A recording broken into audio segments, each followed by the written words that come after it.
Hello, little ones. Would you like to hear a story? I've got one for you. Of dungeons and douchebags. Long ago, the land of Irion was governed by many majestic empires. The humans of the plains, the elves of the forest, the Oreads of the mountains, the Merrow of the oceans, and the kobolds and Okiti taking what was left. But, as is so common amongst all with darkness in their hearts, those who had power would not be satisfied until they had more. War broke out, alliances being made and broken in a second, as the once civilized races slew each other in droves in vain attempts to get one more seat of power.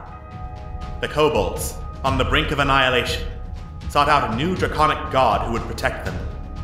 Instead, they found Jagotha. A powerful and terrible dragon, Jagotha cared not for the suffering of those around him. Taking advantage of the warring continent, Jagotha razed Irion to the ground, seeking to carve a mighty empire in his name.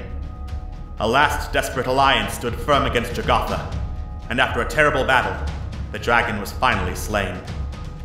With Irion torn apart, and no one in any shape to continue the war, an armistice was reached, and the Great War ended.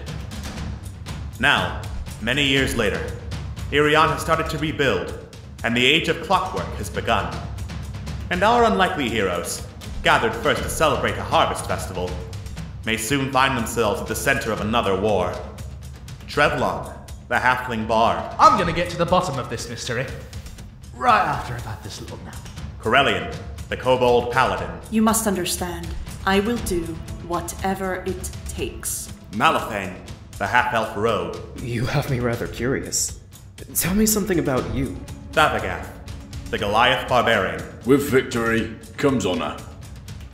And goes. And Momo, the Arakakra cleric. You seem tense. Let me help you. From humble beginnings, these brave adventurers may soon find themselves the key to saving the fallen empires.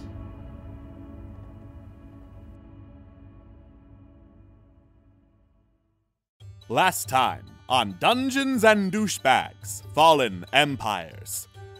Our weary heroes returned to Baton Rance Hall, where they were informed by Bert, the general manager of the hall while they and Lord Stormkirk are away, that most of the buildings they had ordered to be built had been completed. But, in the meantime, a group of refugees had set up a campsite on the grounds. At the campsite, our heroes found the refugees of Farfield, a town that was razed to the ground by minotaurs, along with their impromptu leader, Maggie Liongard, and her elven companion, Yelkin. The group eventually made a deal that they would start to build facilities for the refugees or any other residents who made their way to Baton Rance Hall. Over the night and through the next day, our party got reacquainted with those who had come to work at Baton Rance Hall, including Thavagath's manager, Julian Jeremir, Annabelle Wheelwright from Panmea Academy, now working as an alchemist on site, Gugmek of the Oread Forges, and his new apprentice, Bryce Halfheart, who they rescued from the Rat King's dungeon. Chickenbait, the kobold employed as groom of the stables who had somehow managed to tame a cockatrice. And Kailani, who had come to work as the officiator at the in-house shrine. From there, our party split ways briefly. Trevlon and Momo went to Port Mirandu to take care of several errands. Thavagath and Malifane took the time to rest, relax, and reflect on recent events. And that left Corellian to be the one in charge of overseeing construction.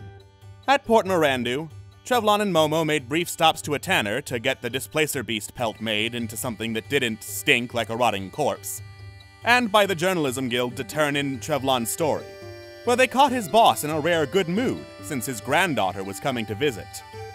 After this, they headed for the Temple of Iowan, where Trevlon's sister worked, remembering that the Dream Druid in Demdor had told them that she had been troubled by something. Meanwhile, back at Baton Rance Hall, what would have been a quiet afternoon was disrupted when a carriage rode through the grounds with cages full of children on it. What other secrets and delights will Baton Rance Hall hold for our heroes? What has troubled the priestess of Iowan, goddess of knowledge? And how many seconds is it going to be before someone goes for the guy who's running the carriage full of caged children? Find out on the next episode of Dungeons and Douchebags, Fallen Empires. Hello and welcome to the absolute wrong window. Welcome to my comment section, everyone. I am also very sorry. Yeah. Fallen Empires is delayed on account of meme. Oh. Attention all Fortnite gamers.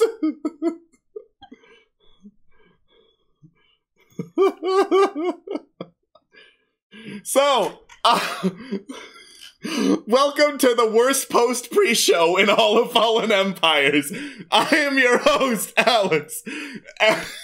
Cursing everything is our lovely artist, Uprising Attorney.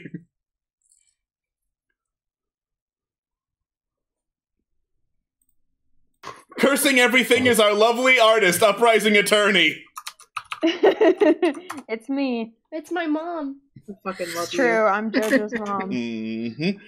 Yeah, I told you this pre-show was cursed. I forgot to unmute Discord. We've also got Atlas. It's okay, we're not important. You can just do the whole game without us. Okay, alright, see ya. Welcome back to Fallen Empires, The Adventures of Chicken Bait. I mean, I'd watch it. I'd watch it. I was about to say. Alright, we've also got JoJo. Hi, I'm Jojo the Hedgehog. I've got a razor blade jacket, and I've also got knee-high Converse and no pants, obviously. Very good. We've got Scott. These hedgehogs are everywhere. They plague my dreams. They haunt my nightmares. They're everywhere. They're out to get me. They're out to get us all! Scott, shh, shh, shh. It's okay. It's alright. It's okay. It's over. And we've got Walrus. Hedgehogs are gone. Hey, don't fuck with a Skyrim player. We will suck your dick. This is true. Okay. That's a true facts. Is that a promise? Is that a threat or a promise? That is both a threatening promise. Ooh. I'll be waiting in my boudoir, Todd Howard. Here's the image, by the way, just for reference. Hey. Alright. That's deep fried. Love it. So I am going to change the encounter of the caravan that rolls into Baton Rance Hall. Instead, indicates children. One of them says, "So, you're finally awake!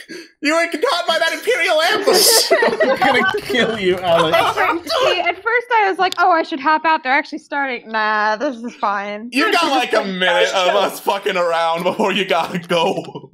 Generally how it works. Yeah.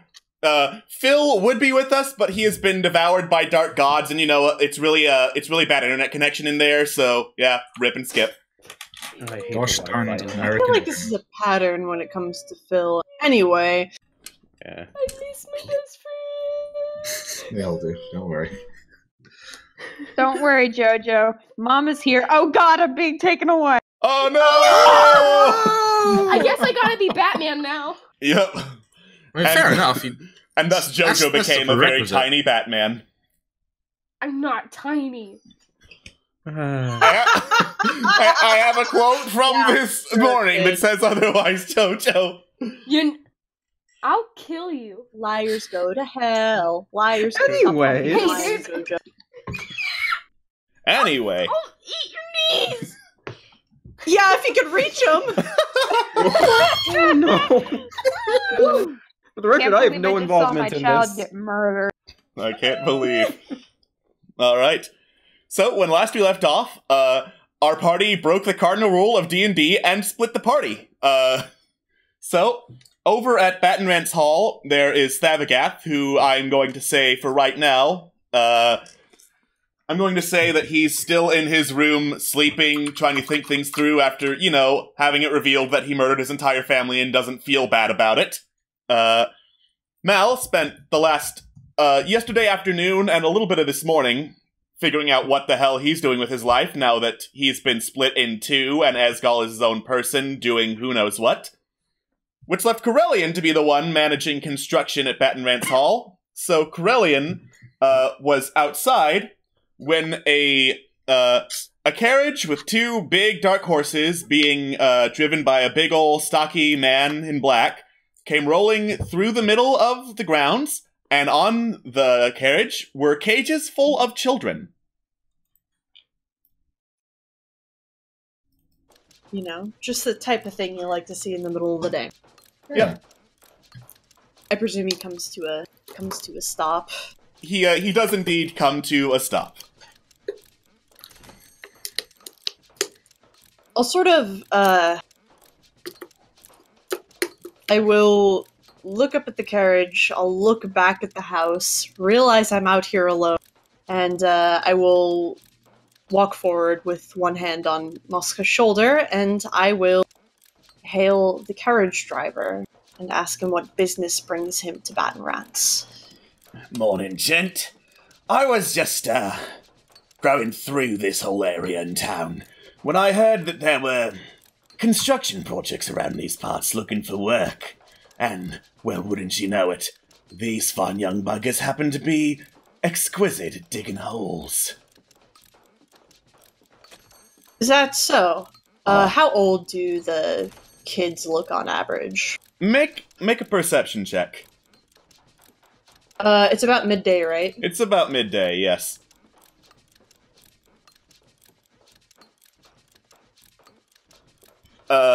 You squint because as a kobold, you're used to it being, you're used to life normally being dark in Warren's underground. Sunlight is kind of blinding, so you try to get a good look at the kids, get a gauge on how old they are, and it just kind of hurts to look that way, so you can't really get a good read. So, where'd you manage to come across this lot? Found them in the foothills.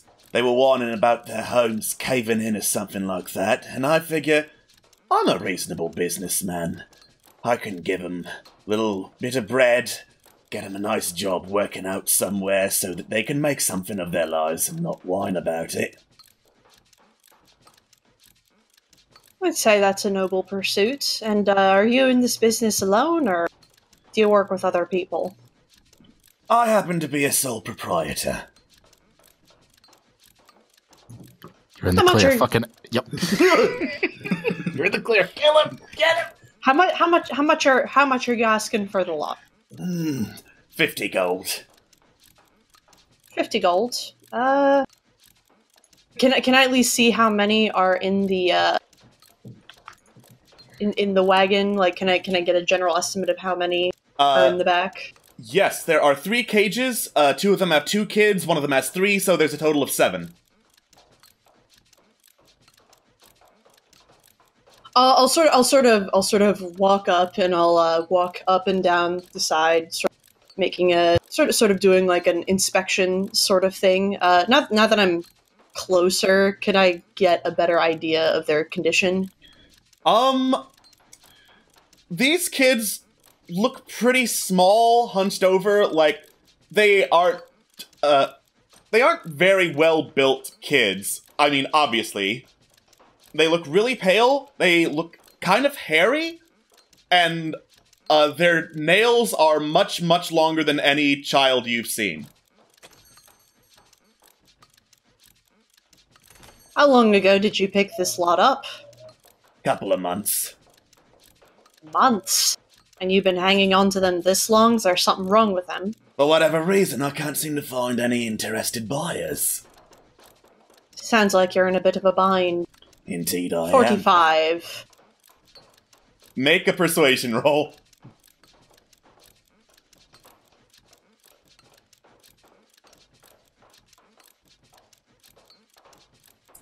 Alright. That fell off the table. Background noises are very nice. The man puts a hand to his chin, strokes it, eventually just nods. I can live with that. I think you made a good choice. Krellian will, they'll actually jump onto Moska's back so that they're, at a bit of a higher level so they can actually get to the foot of the cart. And they will pass over 45 gold. Alright. So am I supposed to unload these on my own, or what? Looks like a bunch of able bodies around here. I'm sure they could help you out. Fair enough.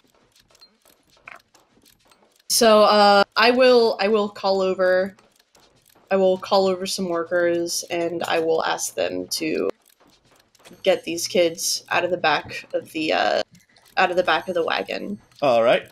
At this point, Malifane, I'm pretty sure at this point you would have noticed the caravan rolling in and gotten down to see, hey, their cage is full of children, and Corellian just bought them. Did I miss something? I'm finalizing a business transaction. Corellian gives you a very hard look, as in just like, give me a moment sort of look. All right. Sure, I trust you know what you're doing. So you talk to a couple of the workers, tell them that you're getting some more workers to help. They look, oh great, that's gonna be awesome. And then you point to the cages of children and get some very funny looks. Before one of them shrugs and starts going over to the cart to try and drag the cages off of it. So, I will look to Malifane, and I will say, will you help me? And then, without really waiting for too much of an answer, I am going to cast Misty Step, and I'm going to choose my step as the step of the carriage where the man is sitting. Am I able to do that? Wait, you're saying you're trying to teleport into the man? No, like sort of like next to him. I presume if he's like sort of like on the step where he's like driving horses. Yeah, just behind you. Nothing personnel, kid. Yeah, I was gonna say, I hope you're prepared for telefrag. But yeah, you can teleport next to the man. Yeah. I want to do that, and I want to basically try and body him off of the cart and try and catch him by surprise. Cool, make a athletics check with advantage.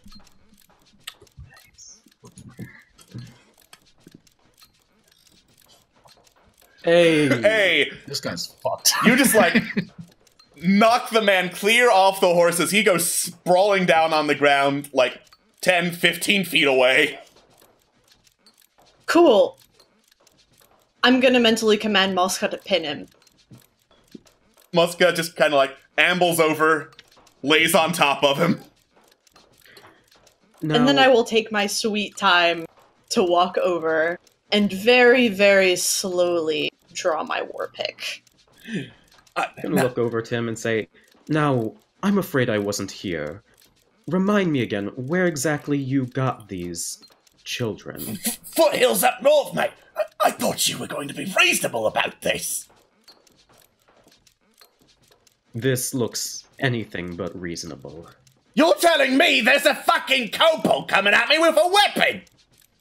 Corellian just smiles. It's not a I see nothing wrong with this. I happen to see nothing wrong with this.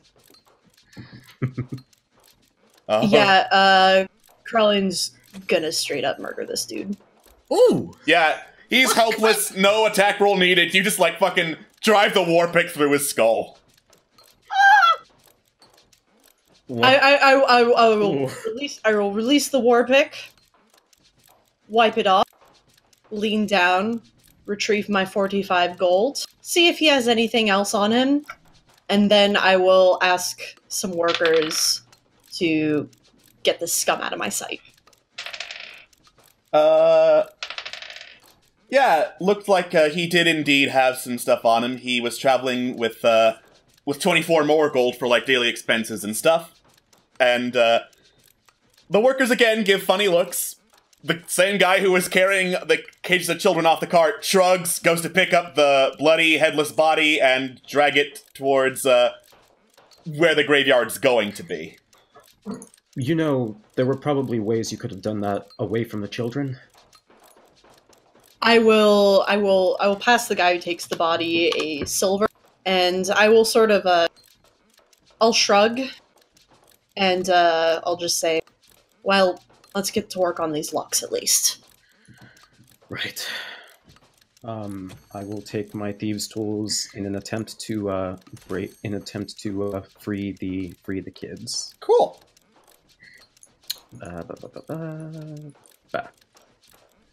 Yeah, these aren't very complex locks. You managed to get them open pretty easily. The kids look up as you open the locks, and as you look into their eyes, they are pure milky white. What race are they? Make a nature check. Oh boy. Nature. Here we go. Ew. You're not quite sure. They look humanoid.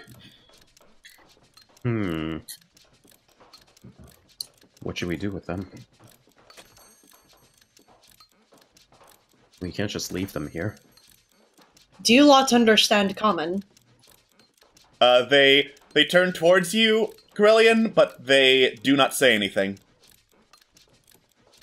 I'll try again in Draconic and Dwarvish. See if there's any response. Nada. Primordial or Undercommon?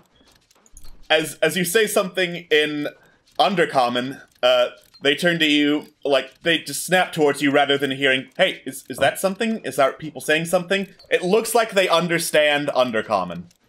Oh. You guys come from down below, don't you? What happened? Used to have home caved in.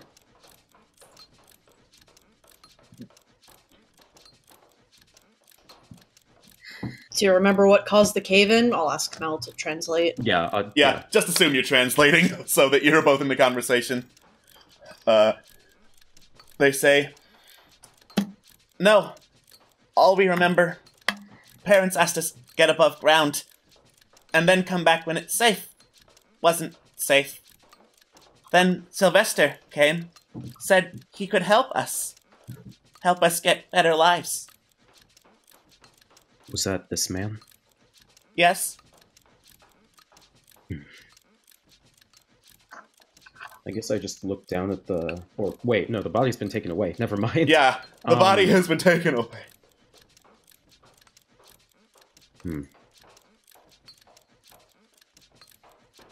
Brilliant. Krellin will sort of look over at Malifane and sort of just... You can see that their tail is lashing back and forth as they're thinking. Well. Why don't... Should we... No, go ahead. Why don't you come inside? We can figure out what to do from there. Yeah. The kids look around, stick their hands out in the air and wave them around. Where is inside? Hold on. Corellian will sort of like sigh and like walk forward and sort of like take each kid and like give each kid like another kid's hand, and they then take one of their hands to lead the chain. All right. Inside. You lead the conga line of kids inside. I'm assuming the main manor rather than any of the external buildings. Correct. Mm-hmm. All right, Mel, you talk to them. I'm gonna go ask the kitchens for some food. Wait, what? Oh, okay. Well, you're the one who can communicate. I'm gonna go get them fed, so just try and figure out more about, this. I'll be back. I'm not good at talking with... Okay. So, where do you all... Where did you all come from anyways? As I look up the name of the exact region. We don't know the name. It's probably different in your tongue.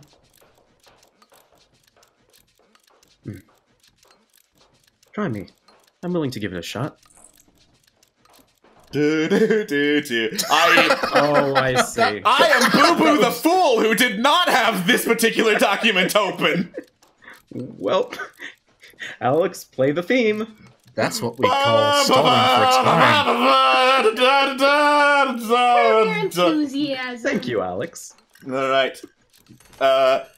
They recite a name in Undercommon that you recognize is the translation for the Greater Hawk Steppes.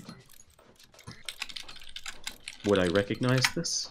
Yeah. That is an area in the north of Irion.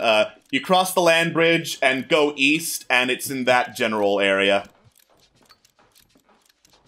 How did you manage to get here from all the way over there? Was it because of him? Sylvester gave us a ride. We probably couldn't have gotten anywhere above ground, honestly. Sylvester. What was his care like? He fed us, kept us warm, made sure that no one hurt us. Uh-huh. Was that it? I'm not there sure what you're anything asking, mister. Are you... It's alright. Corellian, are we doing okay in there? You're saying I have to prepare how much food? Who said that? The chefs.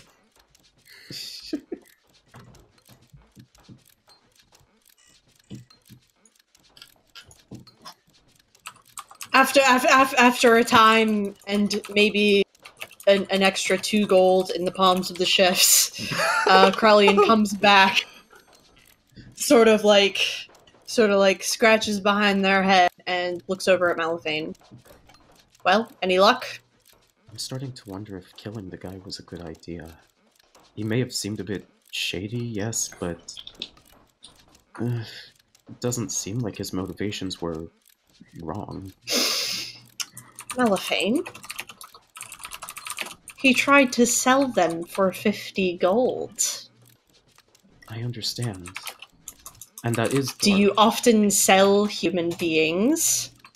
Well, no. No, we do not. Then I will stand by my decisions in what I did. Selling sentient beings is wrong. Very well. Something just feels off. I can't tell what it is. We need to press a little bit further, but not now. Alright. That's fine. If you need me, I'll be disposing of the cart and horses. Alright then. And Corellian will go out and do their best to sort of get rid of said cart. Actually, it might be good to sell.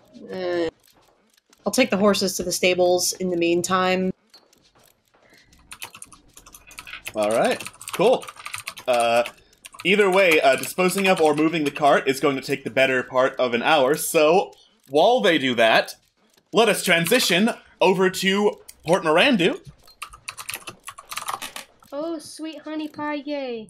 Oh, here we go. Here we go, where Trevlon and Momo are heading to the Temple of Iowan, Goddess of Knowledge, to meet up with Trevlon's sister.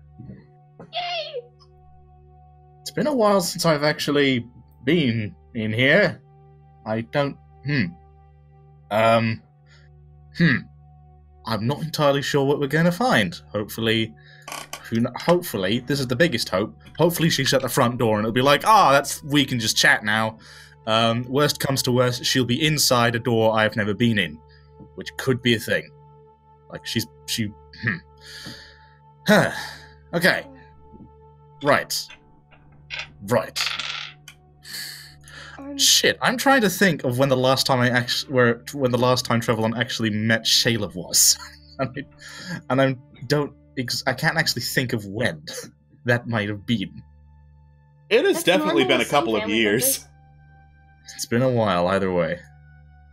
Yeah, I think this is gonna... So, I think, as a result, Trevlon is visibly a little bit nervous. Momo will take a keen eye on his nervousness, as he is very familiar with feeling nervous, and he will put a hand on his shoulder.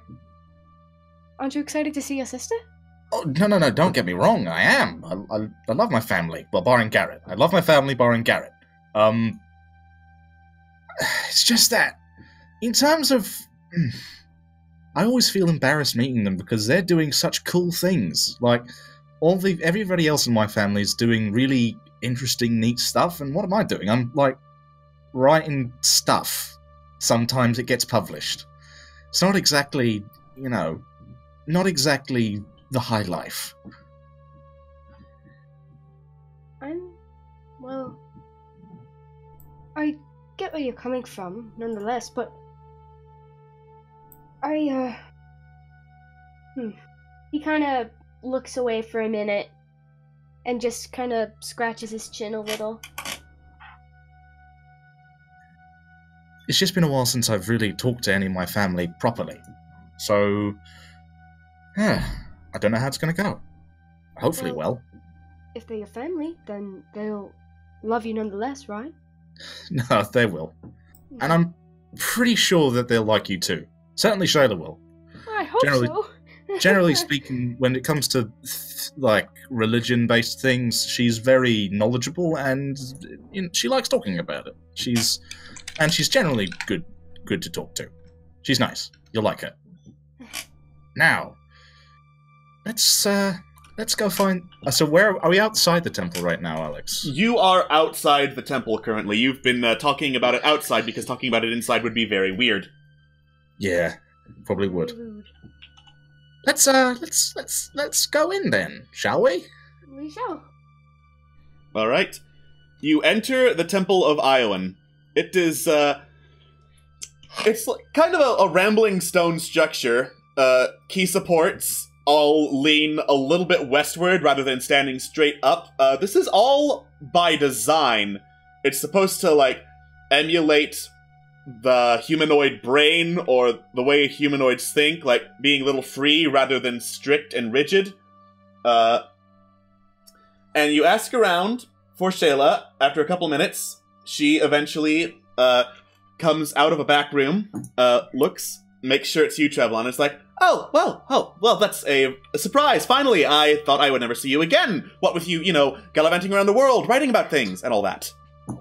Yep. Hi, Shayla. Hello. Out It's of been character, I feel this so much and I'm so happy. Well, yes, very good. Extremely good. Trevlon... Fuck, I guess Trevlon tries to go for a hug, I guess.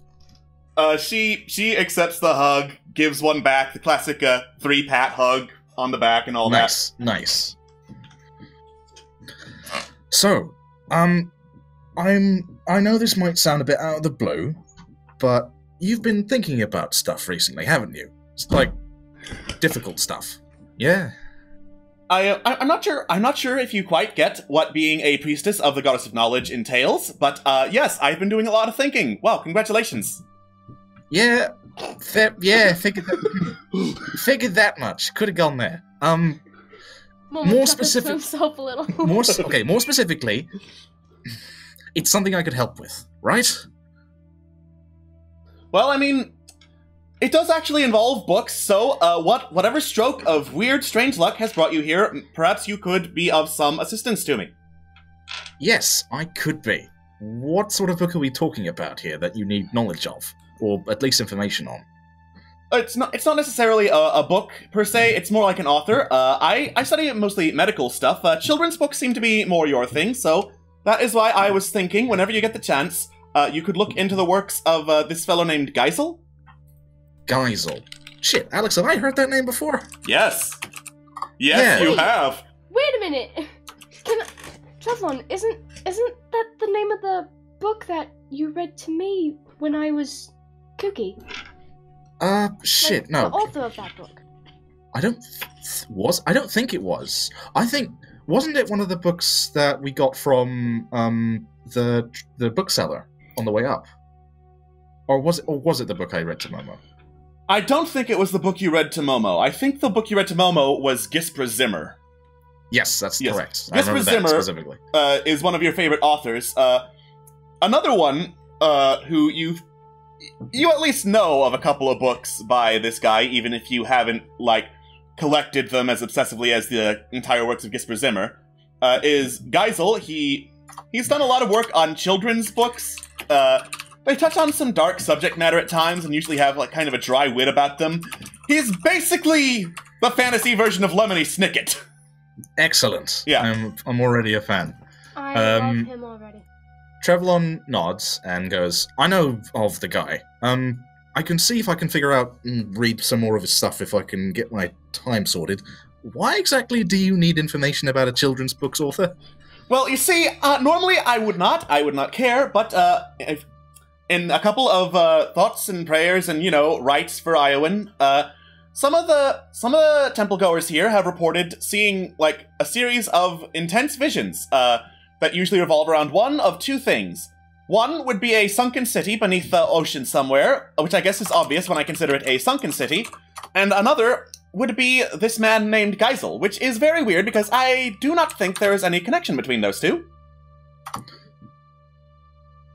Do you perchance know where Geisel lives at the moment? I mean, shit, I'm a journalist. I could go and see him and ask him for an interview. I have absolutely no idea. Unfortunately. It kind of sucks, but yeah, no. If I did, I'd probably go after him myself. Fuck. Well, I guess I'm doing that then.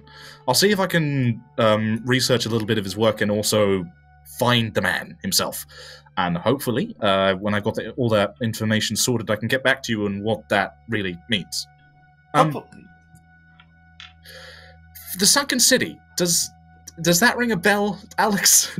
Have I heard any tellings of a Sunken City before? I think you were around. Yeah, you were definitely around, with the Dream Druid at Demdor who identified the little octopus pattern on Old Rand's ring as originating from the city of Yolroom, which I'm going to type out because it's hard to spell. That is incorrect. Thanks. It's, Yolroom. There we go. There it is. Nice. I can't believe I made a typo on this hard-to-spell fantasy thing. Nice. I am so ashamed of myself now. You should be. Right. Bad. Right. Trevelyan, recognizing that there might be a connection, has a little bit of a start and goes, shit, do you think they might be talking about the place called Yulrune? I mean, they could be talking about literally anything. Again, that's not really the sort of thing I follow very much.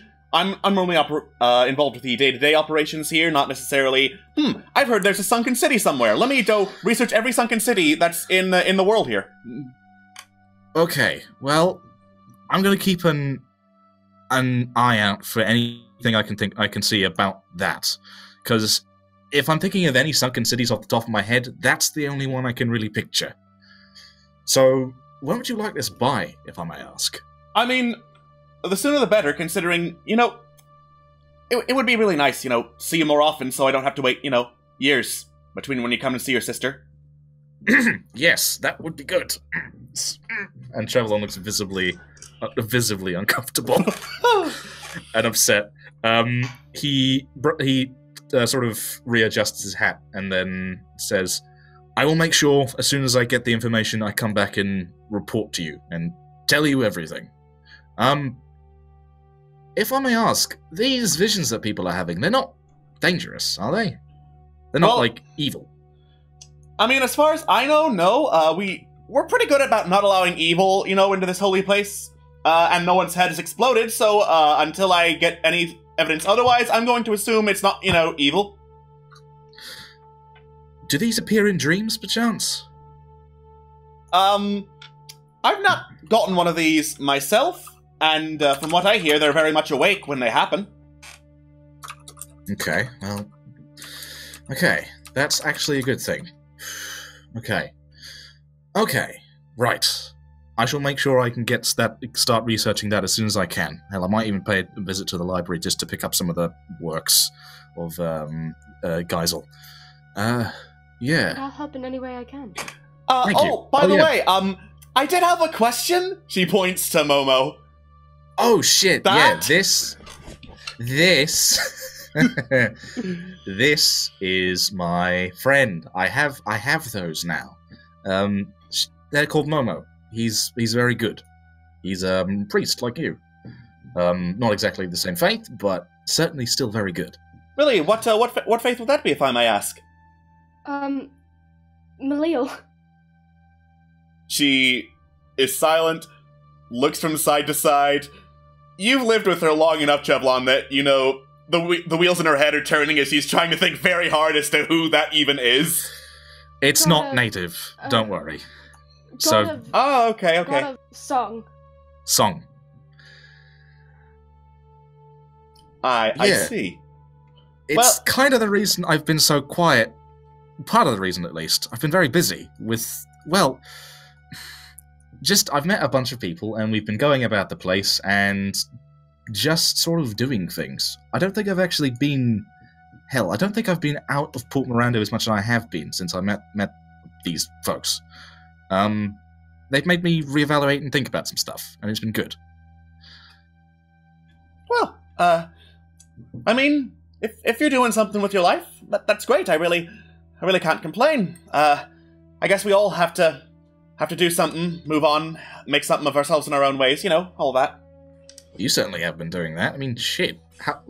Can I tell from looking at her how high up she is in terms of, like, sort of standing in the faith? Make a religion check. Oh, Jesus. All right. I can't tell you if this is going to go well or not. Oh, that's not that bad.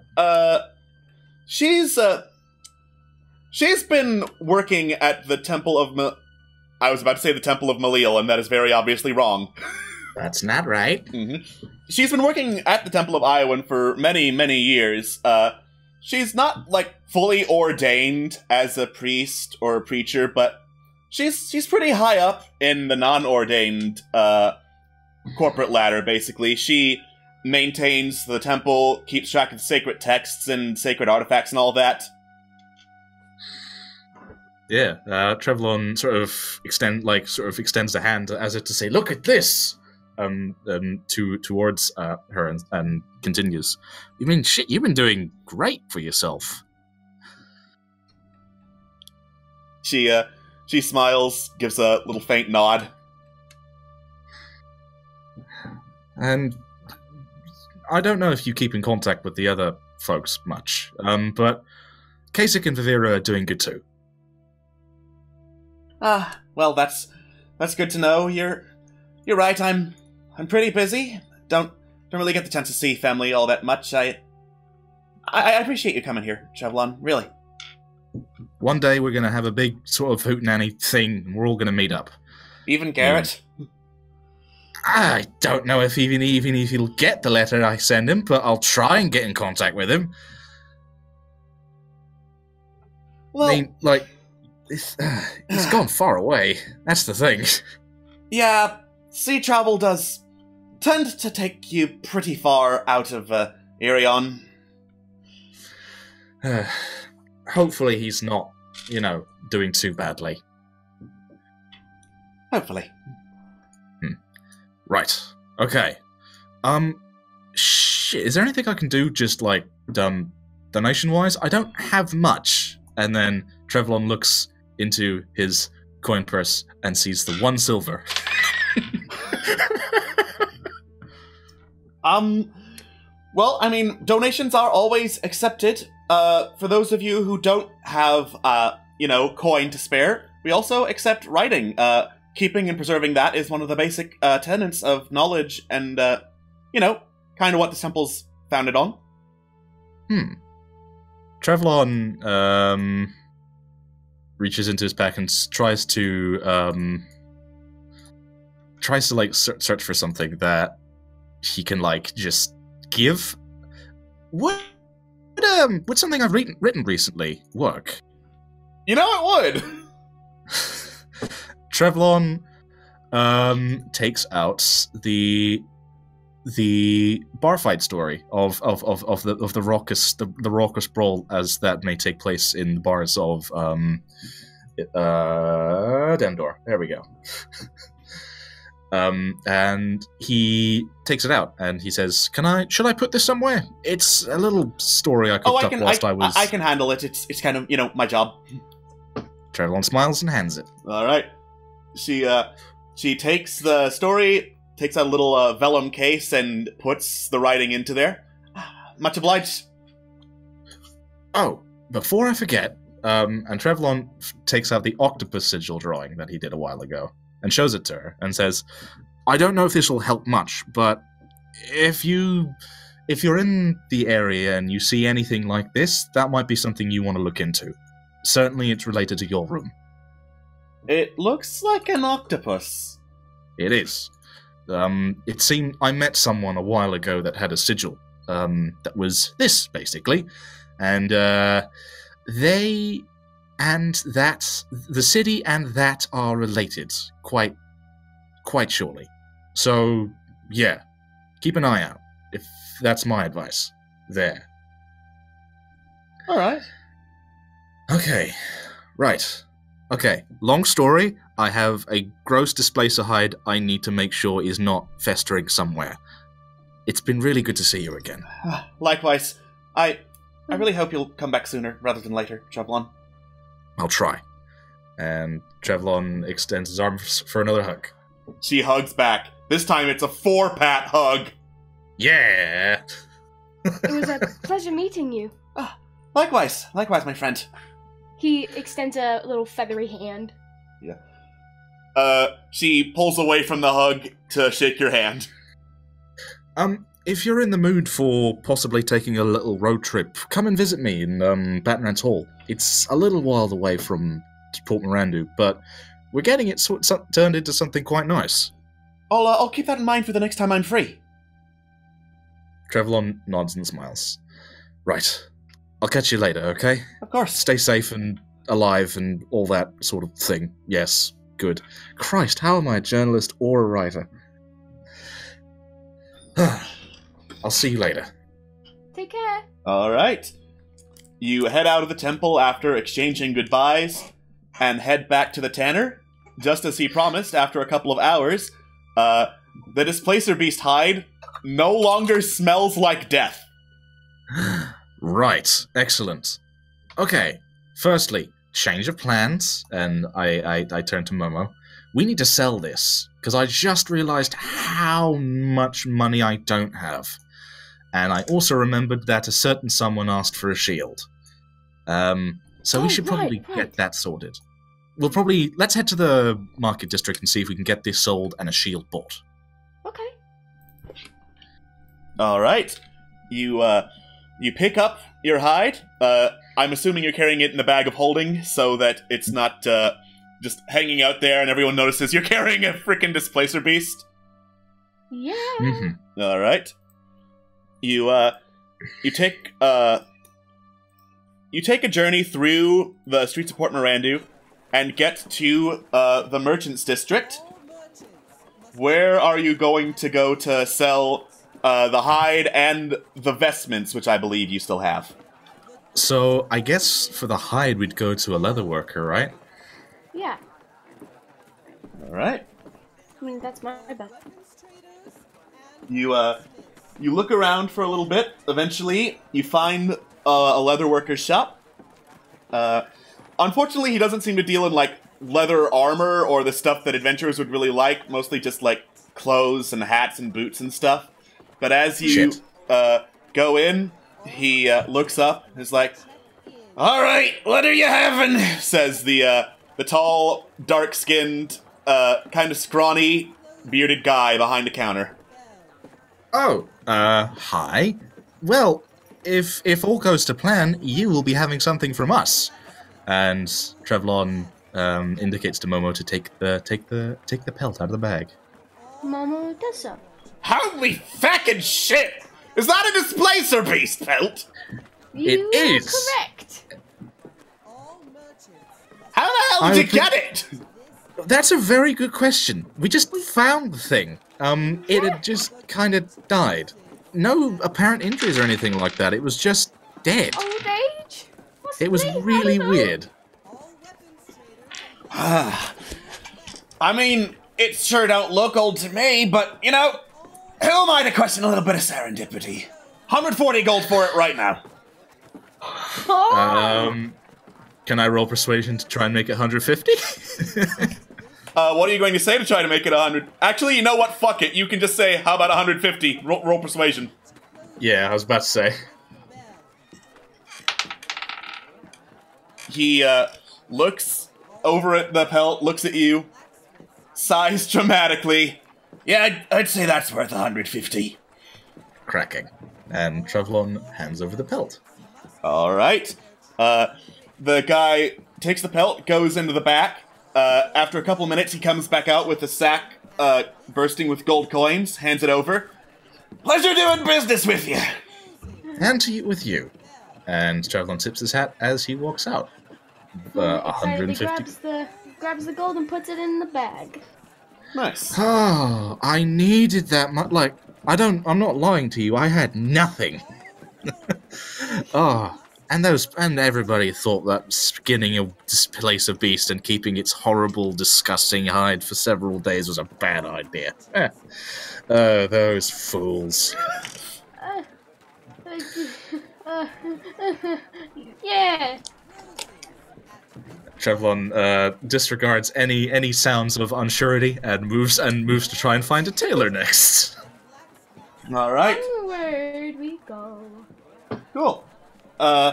After like about 10 minutes of searching, you manage to find a tailor. There is a thin, bespectacled woman who is working here, and she looks at you and is like, "Well, it certainly would be a challenge to make something child-sized, but I think I could manage. What are you interested in, little ones?" Oh, we're not here to make for the purchasing of clothing, though I must say it does look lovely. Wait. Fucking window shoppers, I swear. No, it's not window shopping. It is, in fact, a healthy bit of a bartering.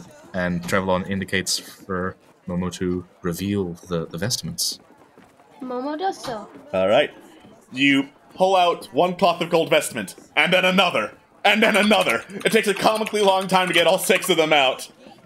It's the like woman... a clown pulling out a scarf. Cool. She adjusts her spectacles, looks over them, is like, looks like cloth of gold of average make and quality. We could probably sell these for, how we say, 50 gold each. What do you think, Trev? Trev has BRB'd. Wait! I'm not good at haggling! Sure! Yes.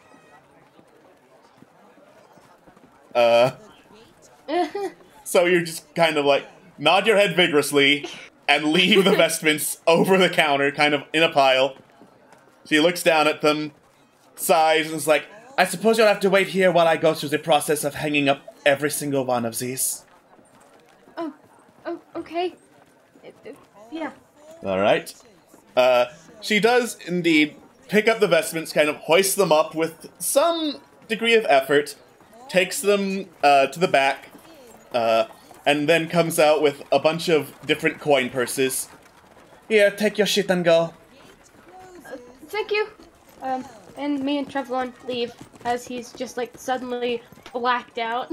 He just suddenly T-posed into a default state. I'm back. How much money did we just get? Walking in place. 300 gold. 300 total. They were worth 50 each. That's really good. Very nice. Right. Now, with this cash, we shall get our final item and find a shield. Tasty. All right. For armor, you know exactly where to go. The Dark Helmet, where Ilfin Halfheart, Bryce's father, used to work, still in business. You enter. Ilfin is busy at work. Bryce is no longer there for Oh wait, you didn't go to the smithy for whatever reason. You don't know. All right. And he looks up at you, says, "Ah, welcome back. It's been a little bit. There have been a couple changes here. Anything I can get for you?" We're looking for a shield that could fit Yeah. Half-elf. Yes. Well, I mean, fitting shields isn't really something that's very hard. Usually they come in uniform sizes. I make them wholesale. They're 10 gold apiece. Really? Are there any variations in shields? Are there better ones, lesser ones? Let me see. I could make them custom, but that would take a couple of days. Do you think Mal could wait that long? I think he would appreciate that. I mean, if we get him something nice, then he'll be like, "Oh, look at this! Look at these boys doing something cool for me." And that would definitely mean that we could get him to do something if we wanted him to. If you're in a hurry, I mean, I could just have it sent over to wherever it is you're staying for a little bit more of a fee, 5 gold for the delivery. That sounds like it would be a really good idea.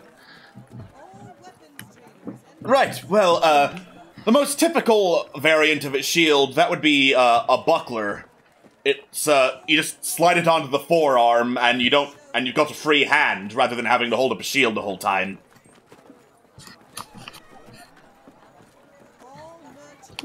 That'd be... It would be quite helpful if, say, your friend used a bow and arrow. He does.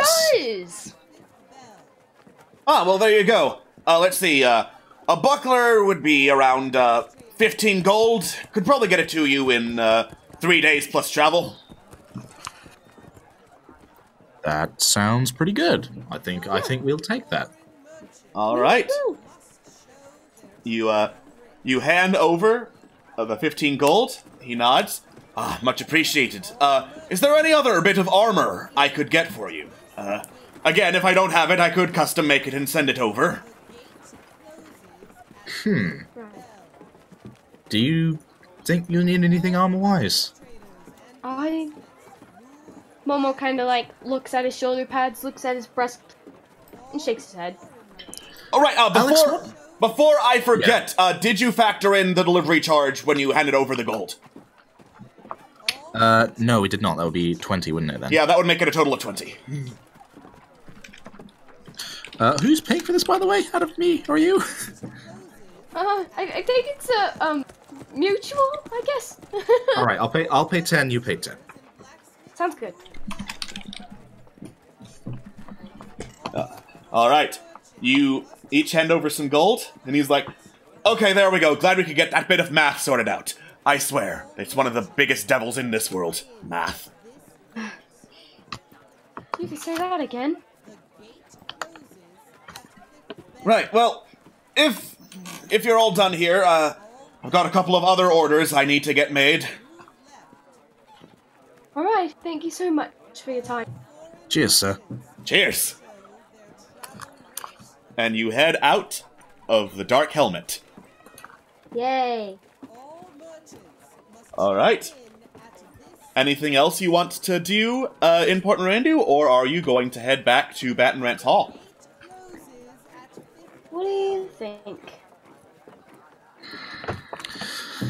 I honestly can't think of anything else we need to do apart from get some information about, you know, our man Geisel. So, how about a quick visit to the library just before we go? I can do that. Okay. In that case, we're going to cut away from you as you head over to the library and go back to Baton Rance Hall, where Corellian and Malifane are still, I think, in conversation with the pale, blind, hairy children.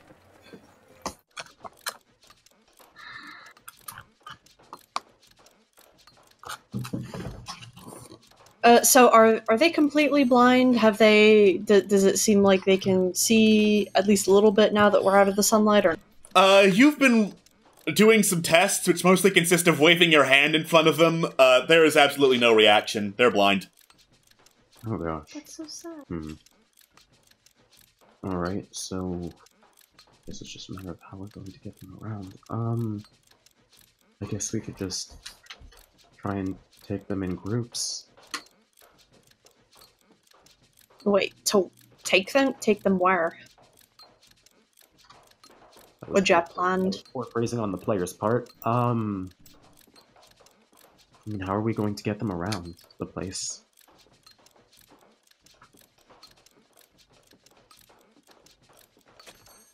Yeah, come to think of it, that guy really was swindling people if he expected to have the lot out for 50 GP as well as doing construction work. Kind of makes you think, doesn't it? If we're looking at it from that perspective, definitely. I don't... Carlin sort of frowns. Healing things like blindness are a little beyond me, if it's something that can be healed. Could you ask them if they ever actually ended up doing work? What did they do in the months that they were in Sylvester's charge? Yeah. Hey, so I looked at... Wow, I am bad at this. You're good. So, I go down to about the children's height so they can hear, and I say, so, what exactly did you do while you were in Sylvester's care? Well, he was trying to get us a place with more permanent employment, but it was usually pretty temporary or as demonstrations. We're very good at digging things, getting rid of dirt.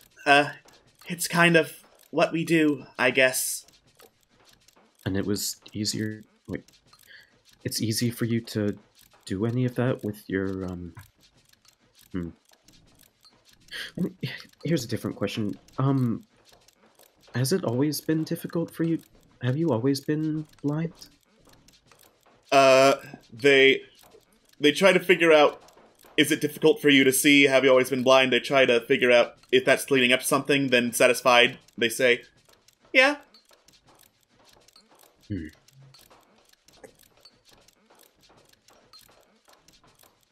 I look to Corellian.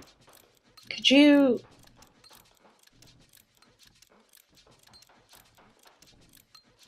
Do they have any idea what attacked their home?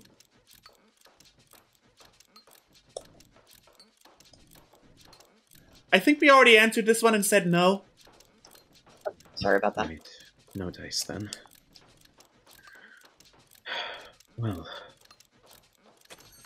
I'm not sure what we can... I mean, I'd hate to put them to work. I don't want to be the one to do something like that, but what exactly can we do? It just feels wrong.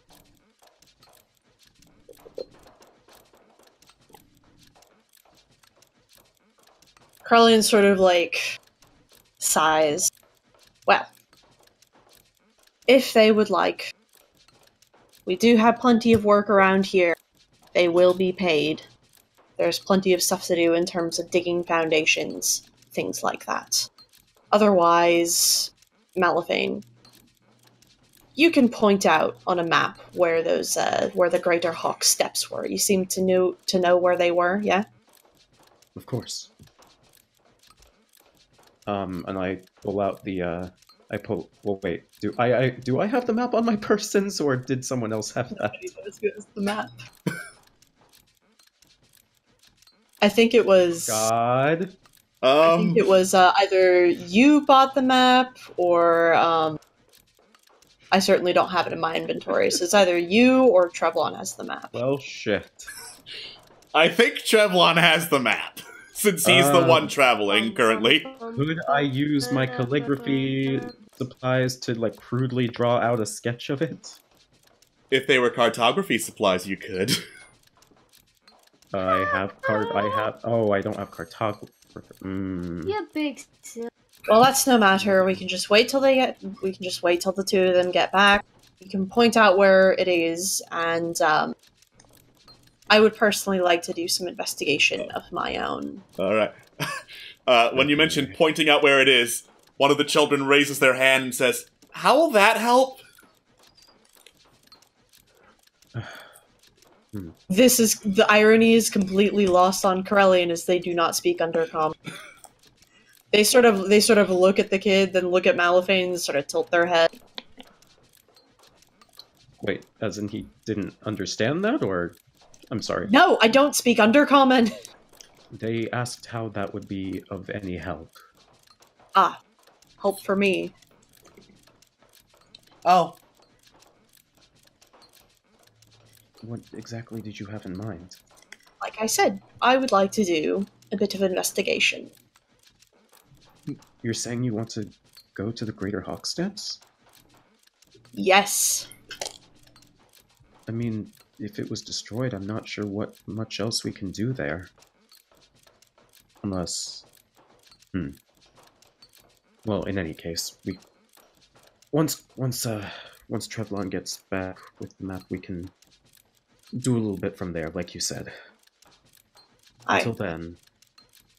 How...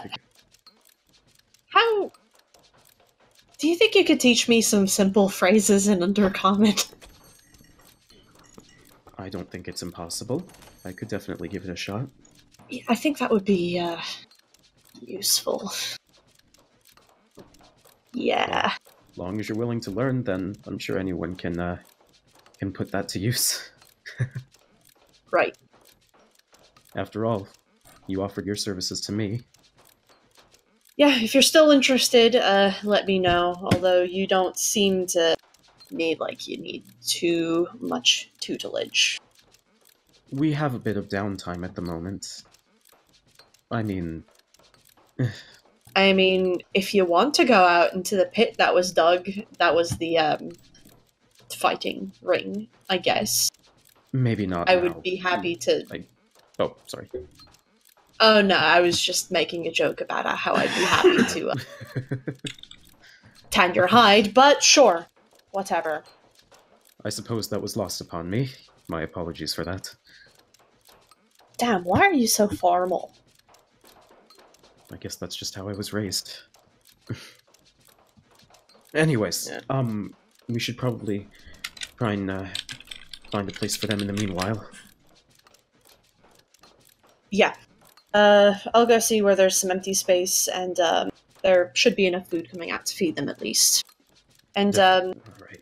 if they're interested in working, I'm sure there's stuff that they could do. If not, I won't make them work. I'll pay for them, if necessary. Cool. And Carlene will fuck off to get lodging. Awesome. Right. I believe that the camp that was set up still has space for the kids after the others moved into the barracks. That should work for the time being. Cool. I'll have to get more built. Yep. All right. Anything else you wanted to do? Like any areas of Baton Rance Hall that you have not yet visited that you would like to explore?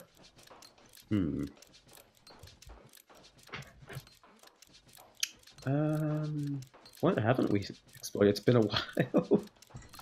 I already spoke to Annabelle today, and she gave us a potion of healing. It's quite nice of her.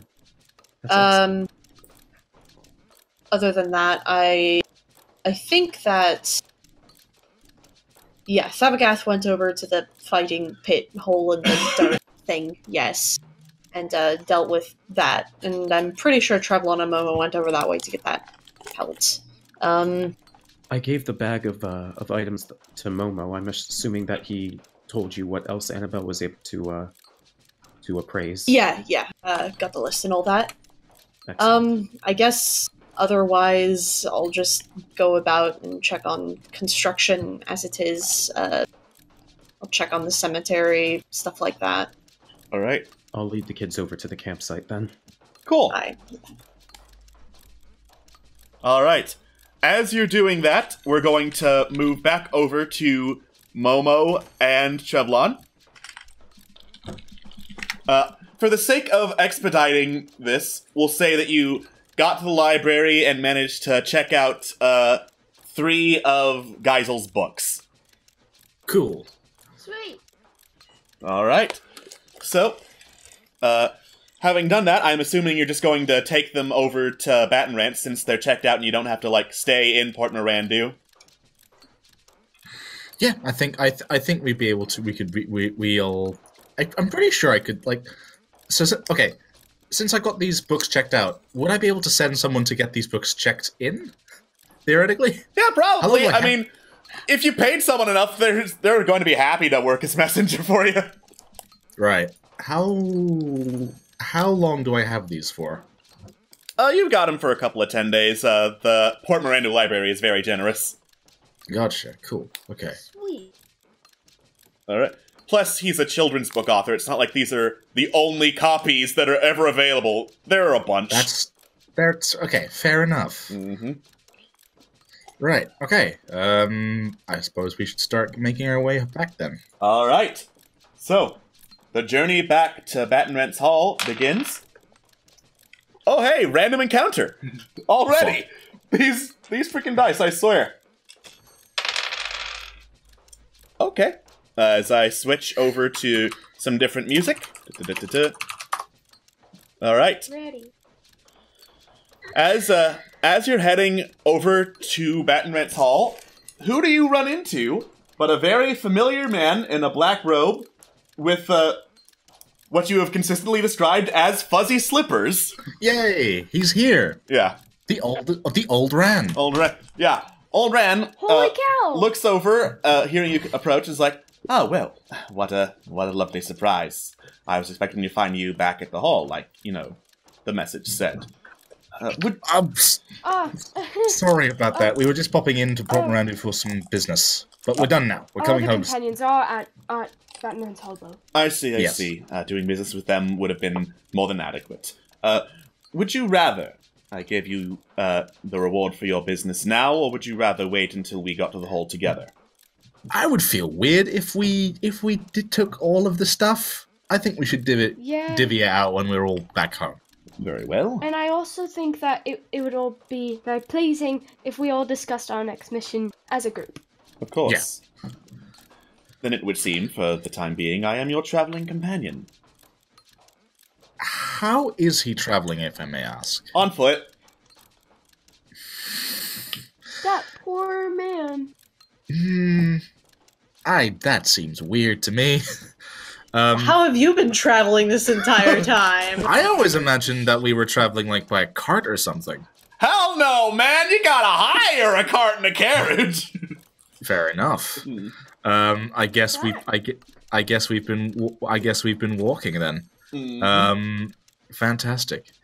Fucking swole, bro. Righto. Well, fair enough then. We always appreciate the company. And we haven't actually talked much properly. We haven't had the opportunity. I guess we have one now. Indeed. It will be at least a day's worth of journey. Whatever questions you have, I'm sure will come up naturally on the way there. They will. Yes. And immediately, Trevlon's has a face that says, "Man, I can't wait for this little journey. This will be fun." But a brain that says, "I want to ask him every question if I could think of fucking now. I don't want to fuck social convention. Just let me spew questions at you." Okay. All right. So I guess we'll start traveling for a little bit before Trevlon says anything. Cool. All right. The rest of the morning passes without incident. As does the early afternoon and the late afternoon. And by evening, you start approaching Baton Rance Hall proper. Yay! So as we start to approach, Trevlon coughs into his hand and says, "So, I gotta admit, are you some kind of wizard? I gotta ask this, because every time I've seen you, you've been alone, and yet it is not that usual to see, not to be offensive here, a person in their age just wandering about the place unattended or unhelped. Surely you have some sort of, magical ability to deter, assholes. So are you assuming every mysterious old man you meet is some kind of wizard? Yes, definitely. I thought I was the racist. Hey, it's not racism. It's Ageism? yeah. Since wizard is a class, would it be classism? Momo kind of just Oh, like. that's so much fucking better. Hey. Momo just kind of like elbows Trevlon in the side, and just like, Trevlon. What? Oh, seriously though, how No. do you get about the place? You are correct. I do have some magical ability. If situations arise, I am more than capable of handling myself. So okay, phew, that makes me feel less ist, whatever ist I might be. And not to be invasive or anything, but you must be a long way from home. Indeed. Home is quite a distance away, some would say unattainable at this point. So... Your room. No. Your room is beneath the sea. Oh. So wait, where do you live, if you don't mind us asking? or did you live? I'm afraid that's something I do not feel comfortable answering. I believe I told you when first we met that I've made quite a number of enemies in my long life. The less personal information, what I do for a living, where I am at any given moment, where I'm from, the less they can use against me. I mean, fair enough. I get not wanting to just spill your guts to everybody that passes you by. How many people have you met then? Like us? Or how many people do you meet like us? Well, if you're adventuring parties and the like, For adventuring parties, I've met several, some successful, others less so. But for people like you, well, everyone is unique, and everyone does have that certain special quality to them. If I may ask, have we done a good job so far? Yay or nay, in terms of our jobs? We're doing all right, right? You've been doing fine. an exceptional job, my friend. Oh, thank God. Okay, because it's been feeling a couple times like we've kind of screwed the pooch, but you know what? Excellent. I'll take it.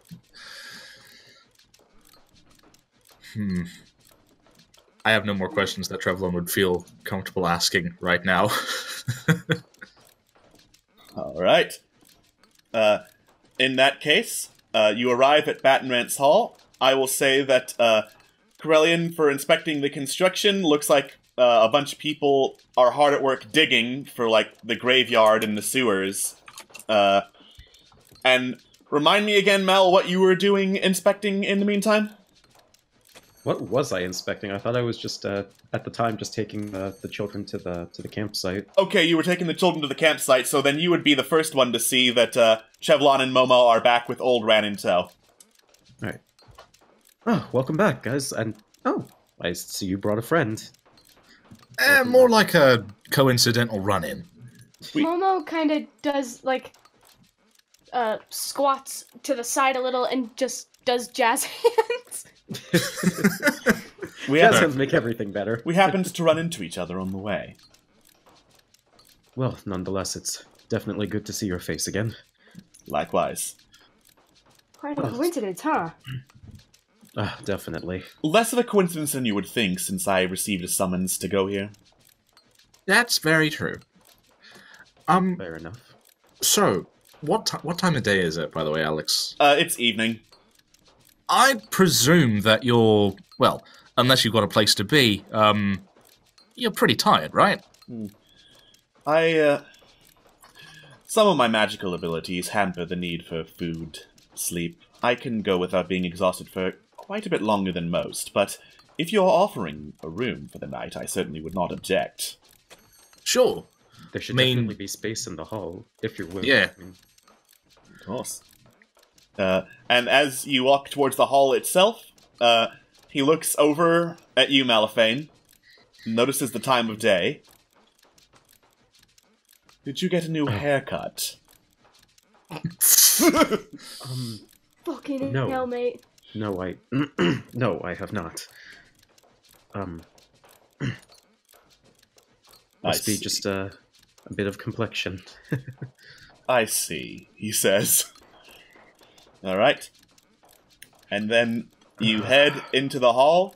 The announcement is made that your patron is here, so I'm assuming that would call you, Corellian, back.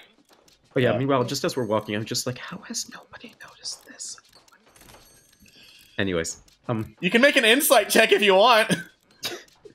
should I? Go for it, man. Do it. Okay, sure. Make shit happen. Oh, he definitely noticed. He's just fucking with you. For fuck's sake. You son of a gun. Old Ran, I love the old bastard. Alright. Cue the Seinfeld theme. Don't cue the Seinfeld theme. Anyways. Okay.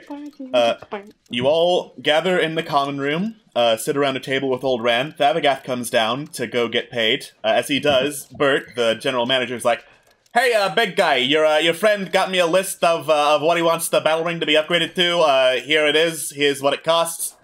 Thavagath looks at it and faints. Can Trevlon have a little look? Jumps after here. Is there a massive thud? Yes, of course there's a massive thud. It's Thavagath. Trevlon, realizing that the man has fainted, turns around and tries to look at the pamphlet to see how much it is. Bert turns it over so you can see it. Like, Momo waves his hand in front of Fav's face like a cloth. The total is 5,000 gold for all the items on the list. Basically, seats expanding the size, basically making quality of life improvements, and a lot of them. Oh. Faints. Oh. And that's all for the ring? Yeah, that's all for the ring. Wow, does this guy want to, like, start a fucking jacuzzi in there as well? Jesus! What the heck? Wow, that's a lot. Huh. Sounds like that's coming out of Thav's share. Certainly is. Yeah. I guess he'll be having a fun time with that. Is he asleep? Bert waves his hand in front of Thav. Yeah, I'll get this little asshole back up to his room. You kids have fun. Little? Little. Okay, I'll take that. I'll go with that. That is the. He certainly can't object, can he? No, he can't. I'm not objecting. Definitely not. All right. Bert drags Thavagath up the stairs, making him bump his head on everyone on the way. Well, I could make a remark here, but anyways, how did you guys fare in the how did you guys fare at the port?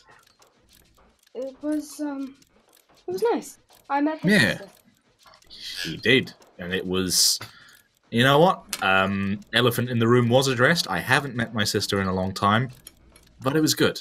Been given a few tasks to do over the time being. So yeah, that'll be a fun time. Didn't have to face the wrath of your boss. No, honestly, he kind of well. Firstly, I wrote a damn good article, so no. Secondly. Yeah, secondly, he had a child in the room, so I don't think he had any way of being evil at that moment in time. Well, it's good to know that he has some semblance of sanity. He's got a heart sometimes. Take what you can get. Yes, you can get. I will.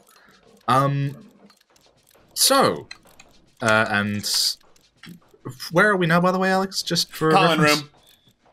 Trevlon turns to old Ren and says, "So, let's get down to business. Firstly, and Trevlon sort of extends his hand and sort of flexes his fingers as if to say, "Give it to me, money, please." Money, please, no." Old Ran nods. Of course. I had to make several of these bags special, so let us hope this table is sturdy. And he pulls out a bunch of bags with similar designs to the bag of holding, just the runes are in different patterns. Ooh. You open up the bags. Inside is 1,100 gold pieces, 7,000 silver pieces, and then 150 platinum pieces. And as the platinum comes out, the table kind of collapses. Whoa. Platinum? Platinum. Mate. That is... Oh. Okay. Alright. Mate, I know I've not... I think I've asked about your occupation before, but where do you get the money for this? I think you know very well why I am not going to answer that. You have platinum. I don't think I've ever seen a platinum piece in my life. Well, now you've seen 150 of them. Mama kind of just... Agreed. We're just dropping like flies. Is he going to be alright? Oh, he'll be fine. Okay. I guess we should divvy this up then. Alright. I'm on Okay. Shit. Right, so 150. So there's 5 of us, 150 platinum, so that's what? That's about 15 each? So no, not 15. Jesus Christ, I'm good at math. 30 each. 30. Platinum. Thank you. 30 platinum. 30 platinum each. It was 1,100 gold? Yes. Correct. Thank God we're 5 of us, because this is easy to divide by. He says, struggling to divide by 5. Calculator! Yep, 220 gold each. Yep. 1,400 silver. And 220 gold. Yeah. So 30, 220, 140,000. Wow. Okay, so that's a lot of money. So it is. I take it you don't have any objections to getting paid? No. No. I mean, I have the, like, apart from, like, the objections of where the hell you get this, I mean, since you're not going to answer me, I'm just going to go with it.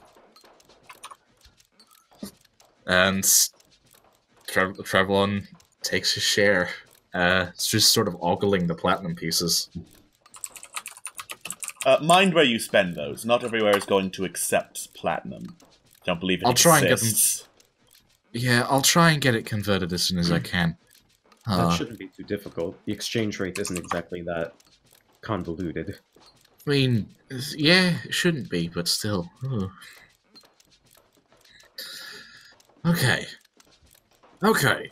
So, right. So, now that we've gotten our share, speaking of which, I'm going to add that to... I'll be the one to add that to Tav, by the way, just so I can get that sorted. Wow, he has a lot of fucking silver. Never converted it. Never converted it. Okay. What exactly is our next task, boss? You currently do not have one. Oh. Huh. Yes. So presumably you don't... Huh. I have been trying to make business negotiations with the Okiti, the rat men, some would call them in a common, if vulgar tongue.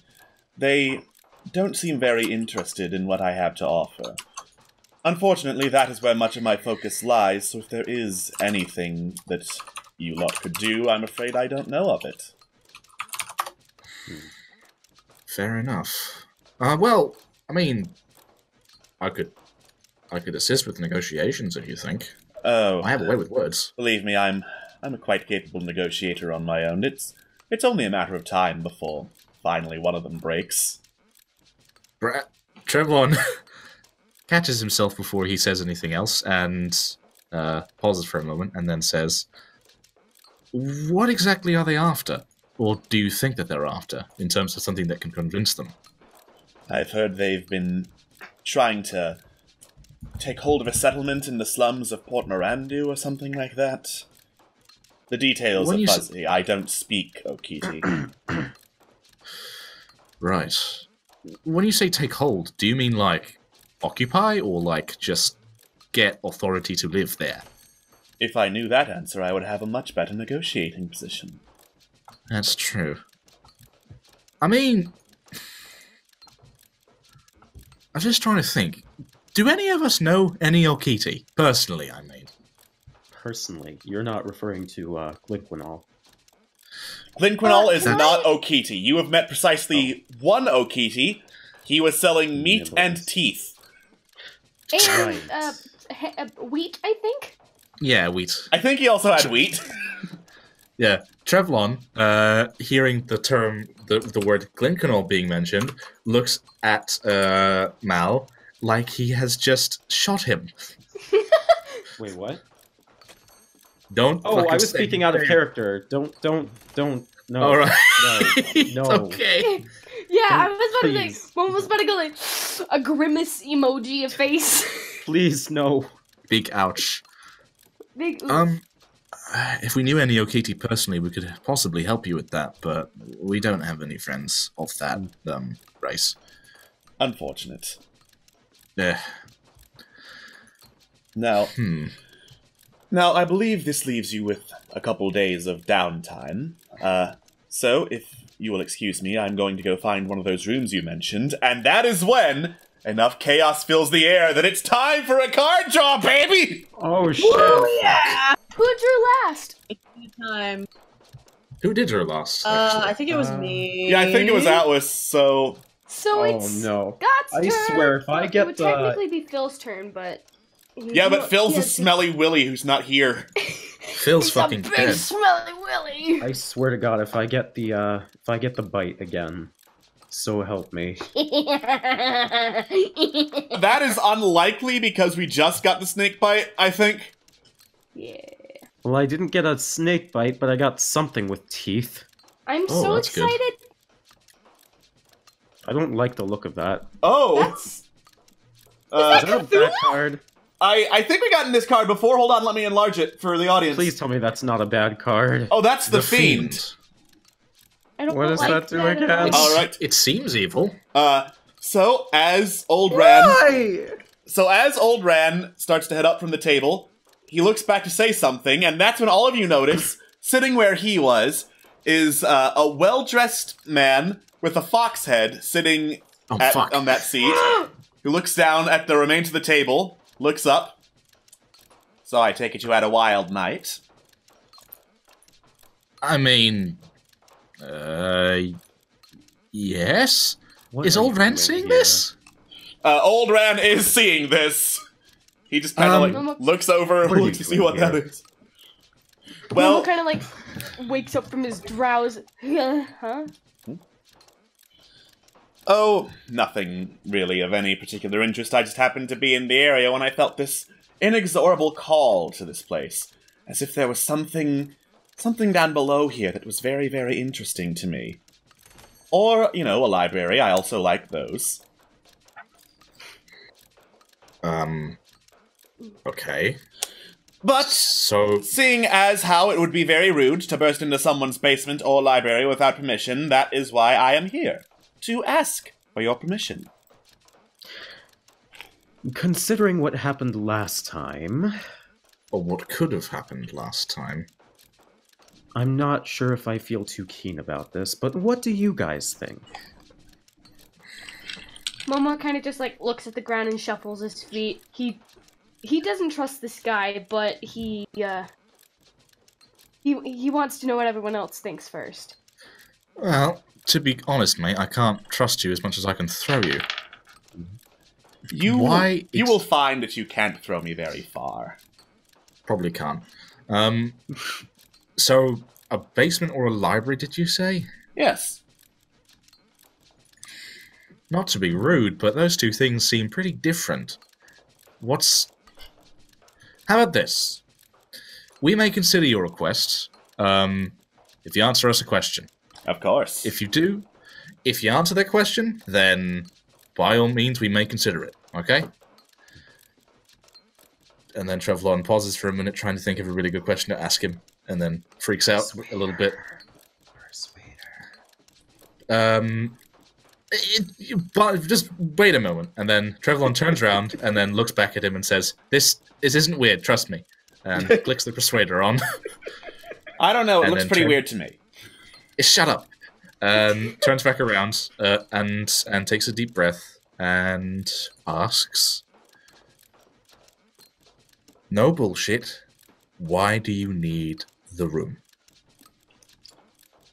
Well, for the basement, it feels as if there's a presence down there. Some sort of unearthly power. It would be in my employer's best interest to make contact with that sort of thing.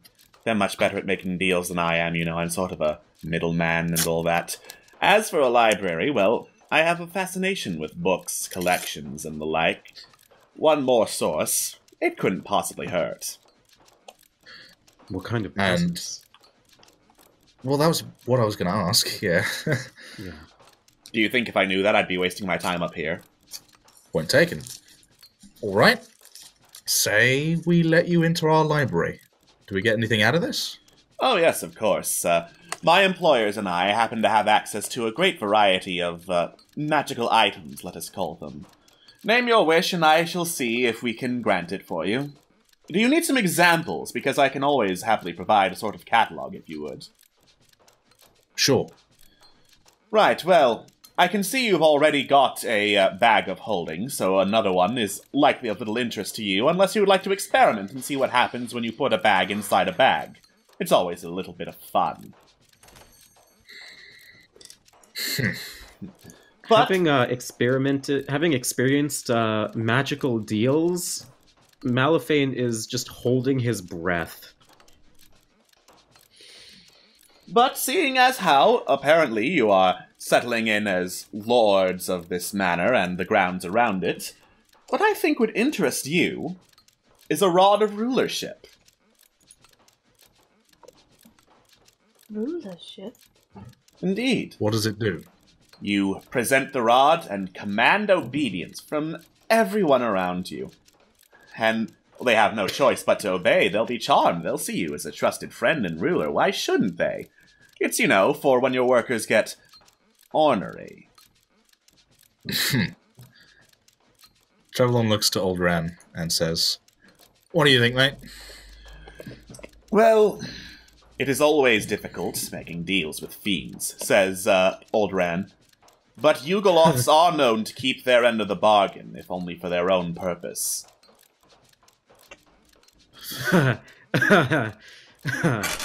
Sounds familiar. Yeah, certainly does, mate. How about this? And Trevelyan shoots a message towards Mal and asks, "Remind me what we've got in our library again? Because I know we've got kids' books." The library contains books on the various people and races of Irion. Fuck, that could be very dangerous in the wrong hands.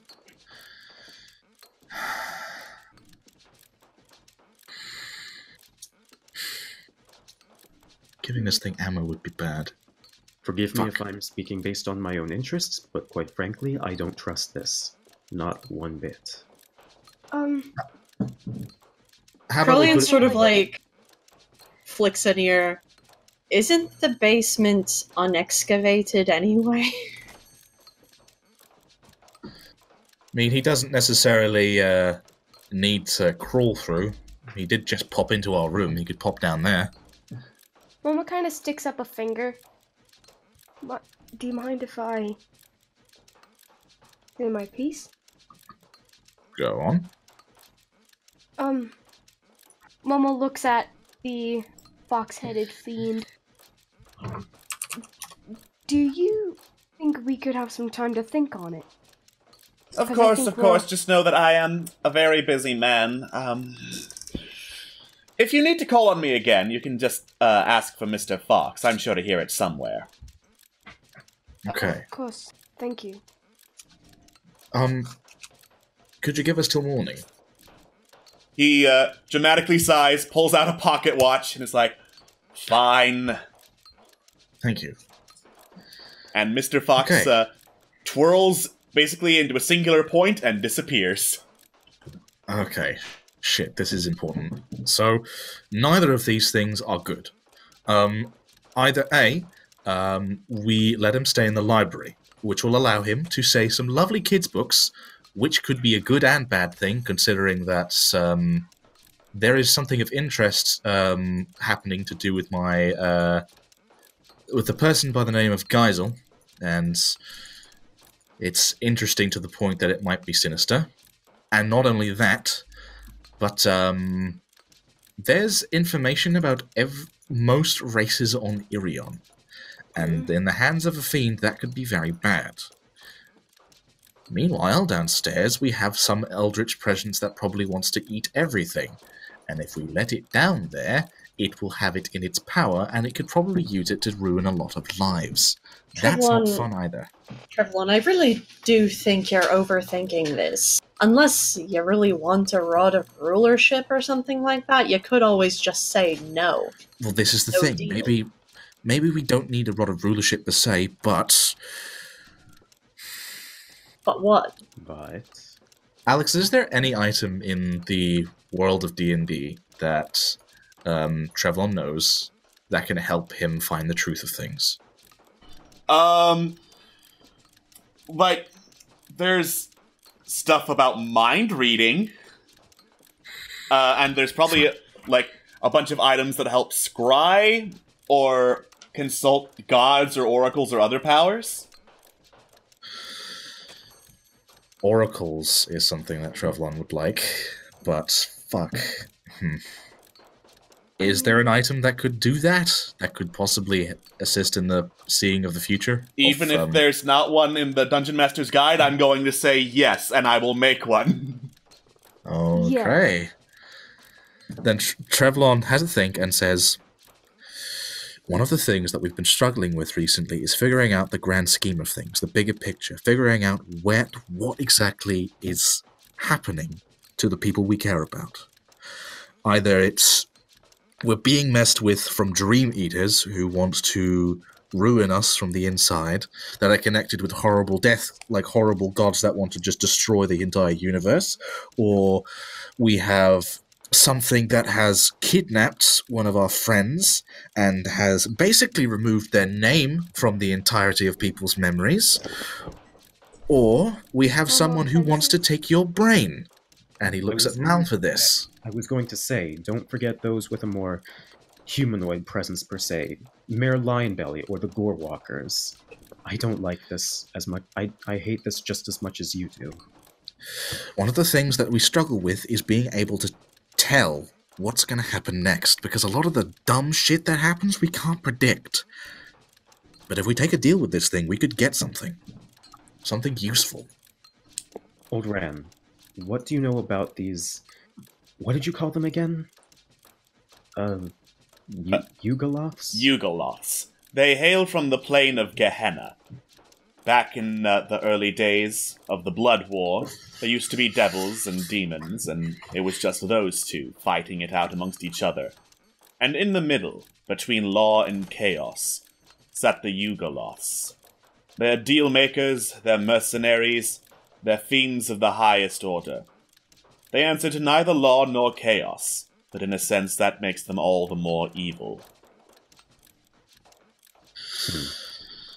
So our chances are easily 50-50 on this one. I still don't like that. Honestly, I'm willing to take a risk. I am sick of being in the dark. But it's not only up to me. Considering one of our friends is out cold at the moment, we'll consider him... What's the word? We'll consider him abstaining for now. But you two, Corellian, Momo, it's your call. Momo looks to Corellian. Do what you want, but I'll have no part in it. I had no part in the Fae deal, and I will have no part in the deal with a fiend. Momo looks back at Trevlon.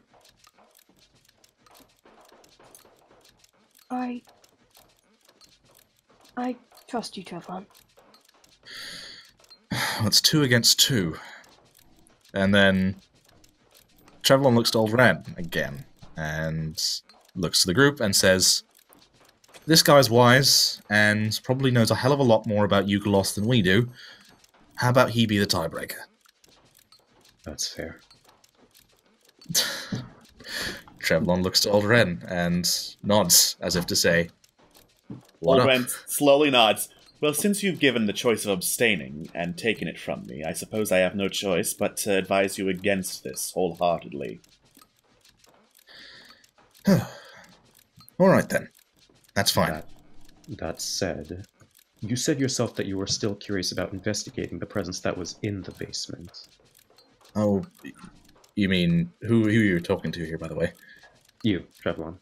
Oh shit, yeah. There is... If we get the opportunity, we need to excavate that basement, because if there's something nasty underneath Batenran's Hall, it could kill a lot of people. Unless we use... I had a plan, but I'm not sure, because all of my plans seem to be iffy, I guess. I'm not sure. I'm not the best at this. I normally follow. But hear me out. What if we take the staff that the Yugoloth offered to us for obviously what he wants, and when we do eventually find the presence underneath Batenran's Hall, we use the staff to try and command it in a way? I feel absolutely awful saying that, but what if that's our only option? It's true it could be something that we can't fight easily. But at the same time, that would mean we'd have to take the deal, and... if most of us aren't into it, then I'm not into it either. Me neither. I think we've made our choice. Mr. Fox? Said, Don't... there's no chance that... No. That said, there's still a chance that he might, well, pull a trick on us. He could. So that's why we have to be extra careful when we tell him no.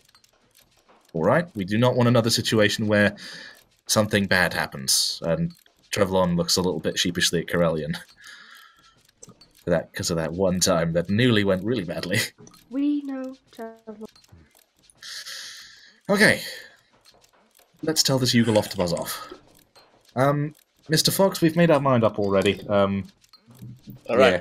After a few seconds, Mr. Fox is suddenly sitting at that seat again. A glorious, kingly-looking, gold-inlaid rod with a bunch of jewels in it in one hand.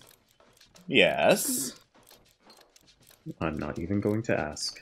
We've decided against doing your deal.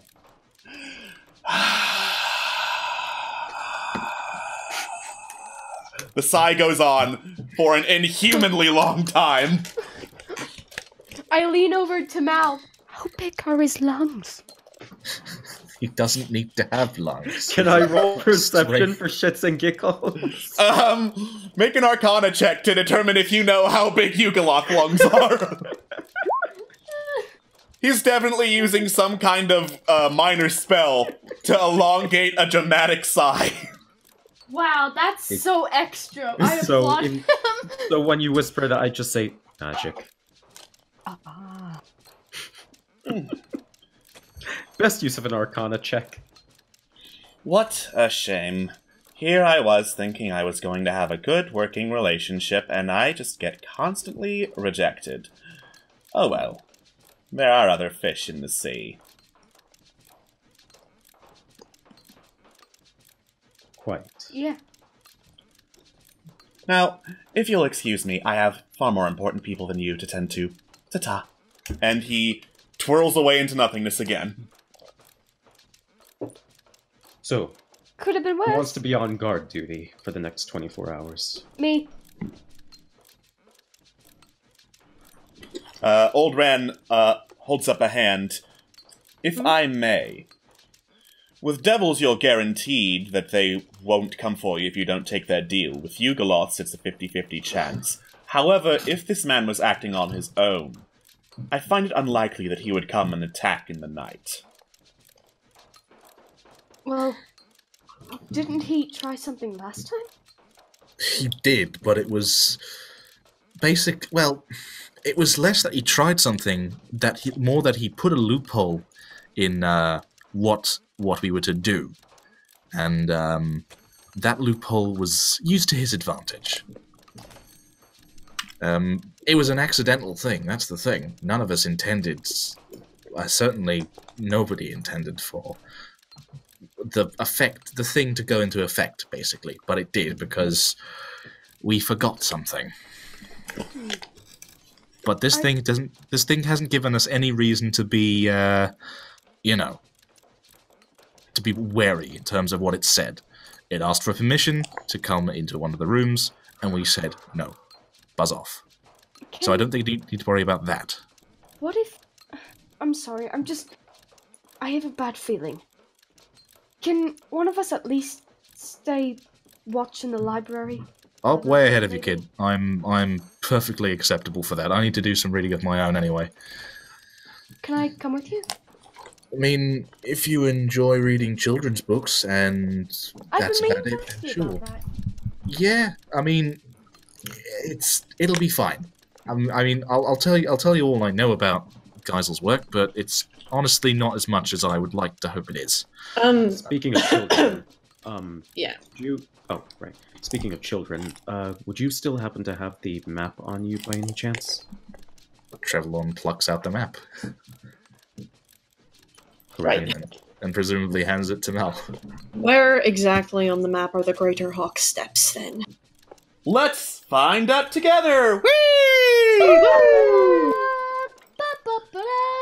The Greater Hawk Steps. Why the Price is Right? Would be, as I actually move to the map so I can shift click you over there. Right about there, to the north of Myrdeal. It's a bit of a far travel. I think it would be... Why exactly are you heading over there again? So, funny thing, actually, Corellian, you're the one who found these in the first place. What? So, after you leave, a cart rolls up, drawn by 2 horses, man driving it. In the back are cages, in the cages are children, offers those children to be sold. Oh, what? Did you tell him to fuck off? In more ways than one. Oh. Corellian just smiles a tight little smile. He's dead, isn't he? He's dead as a doornail. Just so everyone knows, power went out for like about 5 seconds. I think my internet was hooked up to the uninterruptible power supply, but if it broke, that's why. Okay. Fantastic. Great. You said children. What are they? Human children? Halfling? Gnome? Well, that's the what thing. are We're they? not able to figure it out ourselves. Not sure, and they only speak Undercommon, as far as we know. Where So are they they? come from down below, but that's about all we can identify at the moment. They're at the campsite from earlier. And they're all blind. That too. Oh. Describe them for me. I might be able to look up in the library and see if we can find anything relevant. Small, pale, more body hair than your average humanoid, I guess. Corellian looks a little about this. They sound like sort of skinny dwarves. Is there anything more identifiable? Can I roll Why to don't see if I we- recognize this species? Since you haven't seen them and only have description, you'd have to do it with disadvantage, nature check. Yeah, why don't we just take you over there? Oh. Okay. That would probably work. Old Rand says, did you not say that your library has books on the races of Irion? That's what I'm gonna. That's what I was Why about. did none of you bother to check? I mean, I don't know. I was gonna.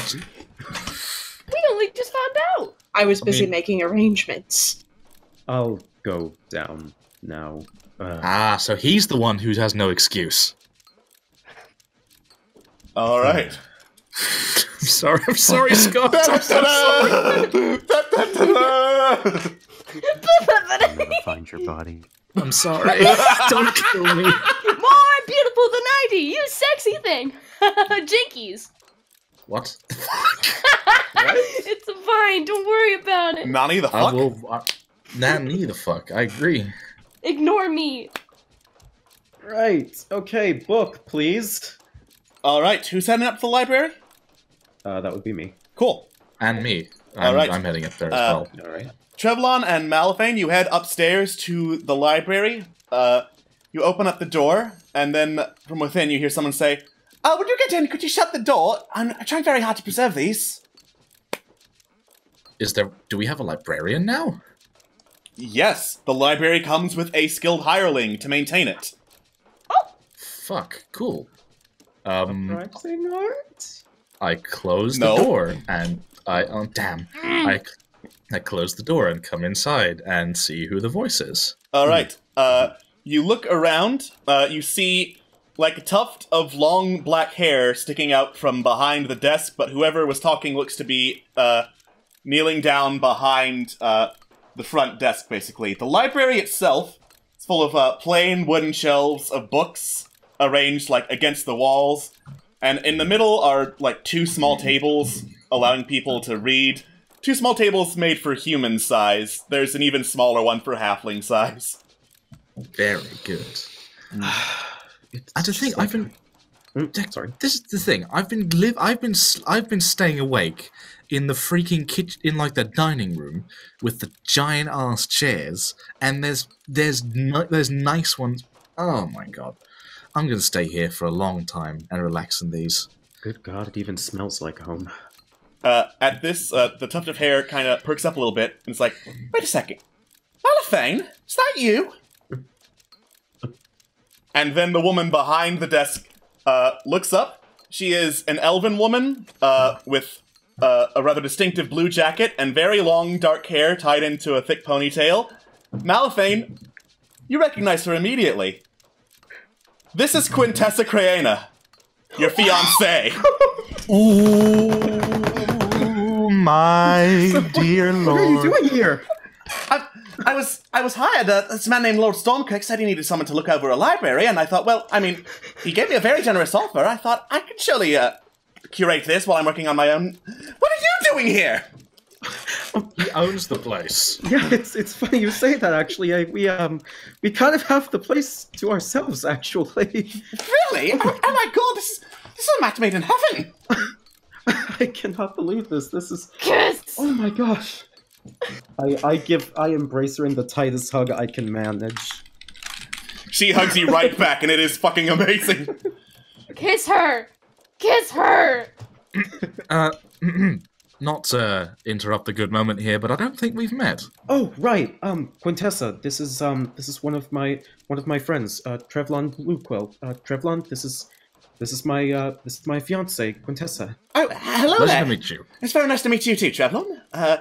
I stick out a hand for shaking purposes. She kneels down and shakes it. Oh god, I forgot I'm small. Shit. So, how do you know my friend Mal, then? He really hasn't told you? No. And Trevlon looks at Mal with sort of pouty look, like a, ooh, spread the goss, please. I guess we've been a bit more busy than I thought. So Trevlon, I'm sorry. Quintessa here is my fiance. I'm sorry. That's new. I did not know you were going to be married. That's well. And Trevlon is just like sort of smiling, kind of just a bit dumbfounded, and then looks at the both of them and goes, "Well, this is convenient, ain't it?" I mean, it certainly is. You'd think someone would have arranged that sort of thing. It would have happened sooner or later, but well, you know what after happened to my mother, then I sort of had to up and leave. I apologize I didn't warn you sooner than later. It's fine. It's fine. It seemed like the sort of thing you had to do. I would have waited for you. I'm just glad to have you here now. Oh, right. Anyways, so I don't know if you would have pushes Trevlon ahead. So we've been looking for a book of this particular. We found some children outside the hall the other day, and I described the children to her. All right. She nods. Like, well, like you, this place comes with several different volumes on the races that inhabit Arion. Let me just thumb through them. And with incredible efficiency, she just flips through a catalog of books on the desk. Right, here we go. They would have come from underground, so she runs over to a bookshelf, pulls out a book, flips through it. How long were the nails? God? Longer than usual. Oh, a little bit longer than usual, about yay so. Alright. She flips through, turns the book over to you, and you see a picture of an adult specimen, this long, gangly, pale guy with hair on a lot of places that aren't his head, like around the elbows, knees, and feet. Very long, like, claw-like nails, and completely pale, blind eyes, and it says Morlock. And she says, I think this is what you found. Morlocks. What does the book say about them? It says that Morlocks are a society that lives underground, maintaining ancient machines, and they eat flesh but don't go out to hunt for it. Out of characters, so they're cannibals? It says they eat flesh. It doesn't specify Morlock flesh, so you assume it's like whatever they get their hands on. I see. Interesting. And we just been landed with like a whole truckload of the folks. 7 of them to be exact. Huh. The guy seemed like he was hoarding them almost. It's times like this that I sometimes think, like, you are like an anthropologist, aren't you, man? It's a bit of a stretch, but I guess you could call it that, yes. You're putting yourself down far too much. You certainly got away with people and learning about all their customs and all that. Away with people, that's... I guess you could say that. He certainly does. And Trevlon is smiling like the biggest fucking shit-eating grin he could muster. It's like, that's my boy. Oh wait, one other kind of important bit in the book entry about Morlocks.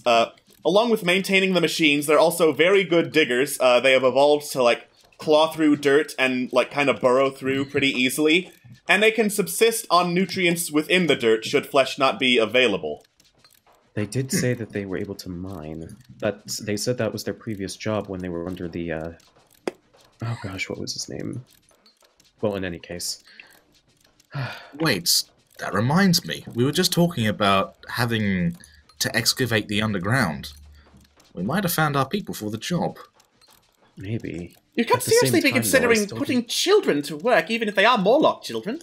Well, that's the thing. I just don't know how I feel about that. It just doesn't seem right. They are definitely children, right, mate? That they are. Does it say what the life expectancy of them is? Because Morlocks don't have a very long life expectancy. Around 40 is the oldest Morlock that's been found. It's a shame. Theoretically, we could, if any of them want to stay and, you know, just live here for a while, they could start work. But at the same time, that's still child labor. Technically child labor. Don't want to do that. Right then. Cool. I guess we'll have to be careful of how we raise our new daughters and sons. Hopefully we are good parents. Oh dear. Yep, okay. Thank you so much. This has been such a big help. Oh, I'm always happy to help you, Mal. If you don't mind me... Yeah, if you don't mind me staying in the library for a little while longer, I'm sort of looking for any work by a author by the name of Geisel. If you know where I could find those books, I'd like to read as many as I can. There's lots of books are fairly common. It's easy enough to get them. It's just that this does not seem to have any children's books in it. They specified the entire works of Gisper Zimmer and any works about the races of Irion. I suppose you could order another lot of books, and they should be here within a 10-day or so. Yeah, we really do need to fill this place up with some better things. If I may ask, how much would it be, do you expect, to fill a shelf? Well, I'd say for some really comprehensive books on the topic, 75 gold should be more than enough. That seems affordable. If that's the case, then, and Trevlon, 75 gold, did you say, yeah? 75 gold per topic, yeah. Then Trevlon takes out his coin purse and takes out 75 and looks to Quintessa, yes? Quintessa. Yes. Quintessa and says, "Is there a perchance if I was to order things like that, would I talk to you then?" You could talk to me or the general manager. He could probably pass it on to me. As much as I do enjoy Bert's company, I think I'll stick with you for now. I need a selection of books detailing sunken cities, old ruins. Specifically, if you can, anything relating to your room. Your room? I suppose I can. Those texts are pretty old, so it should take a little while. But I can get those over here. I anticipate we're going to be on a long journey anyway, so I'm sure they'll be here while I get back. By the time I get back, I should say. Ugh. Of course. God. Right. In the meantime, and Trevlon sits at the table and looks at the two of them. I've got some children's books to read. Enjoy your days, the both of you. And Trevlon just gets his head stuck in. All right. We're going to leave this happy couple for a second. Mal, kiss her now. Do it. All right. Yes, do it now. Leaving the group for the time being. Okay. Next part. Don't fucking cockblock me, dude. I need this. Don't blue ball me, man. Okay, Don't do this. All right. Back in the common room, Bert comes back downstairs to find Corellian and Momo still there. He looks at the destroyed table. Yeah, I'm just gonna take that out of the upkeep charges you paid for. Speaking of which, he pulls up a chair, sits down, even though it's a little awkward because the table is just broken at this point. Now, I know you paid us for a good while back when upkeep was like around 11 gold a day. Now there's a whole lot more hirelings, and it's going to be a lot more expensive, especially with all this other work coming through. Just figured you should know that before everyone goes on strike and nothing gets done around here. How much are we talking? Let's see, right now it's around 23 gold and 18 silver per 10 day. Mm-hmm. Okay. Oh. I kind of nudge Corellian. Yeah, hold on. Corellian has been, like, while all this has been happening, Corellian's been, like, very fastidiously counting through, like, all their coins and stuff, and, like, making tallies and, like, sort of mental calculations. Yeah, I can... Sort of looks around, realizes that they're the only one there, other than Momo. Yeah, fine. I could put down for at least this 10 day, and then I presume there will be more construction that gets started, maybe, so, Crown will fork over the 23 gold and 18 silver. Alright. You hand it over. Yeah, that'll probably sustain us for a good while yet. Much obliged. Speaking of which, since it seems you have come into possession of an outrageous sum of money, like holy shit, enough to break a frickin' table, figured you might want to look over some more options, to improve the hall or improve the grounds, since apparently, we got guests and they'd probably like some stuff. Oh, right. Yeah. Yeah, there's all this, there's also, like, a bunch of stuff we could do to, like, expand the hall itself, because it's kind of running out of room. I'm kind of, not looking to expand the estate until we can get that basement excavated and make sure there's no, like, monsters down there that are going to eat us all if we wake them up with construction. Yeah, basement should, the basement excavation should definitely take, priority, and we will need some additional housing. We've picked up a few more folk that need a place to stay that isn't out in the tent camps. All right. Surely we have the tenements. Surely, right? I mean, tenements should get done real fast. Since they're a priority, I'd say 2 more days and the tenements will be done.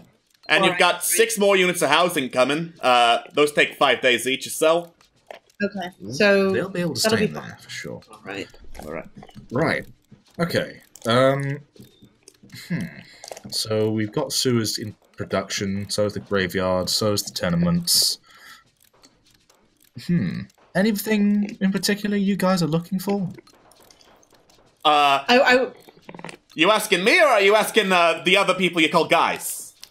Yes, the other people I call guys. Oh, good. No, definitely I would say expanding the, excavating the basement to make sure there's nothing going on there.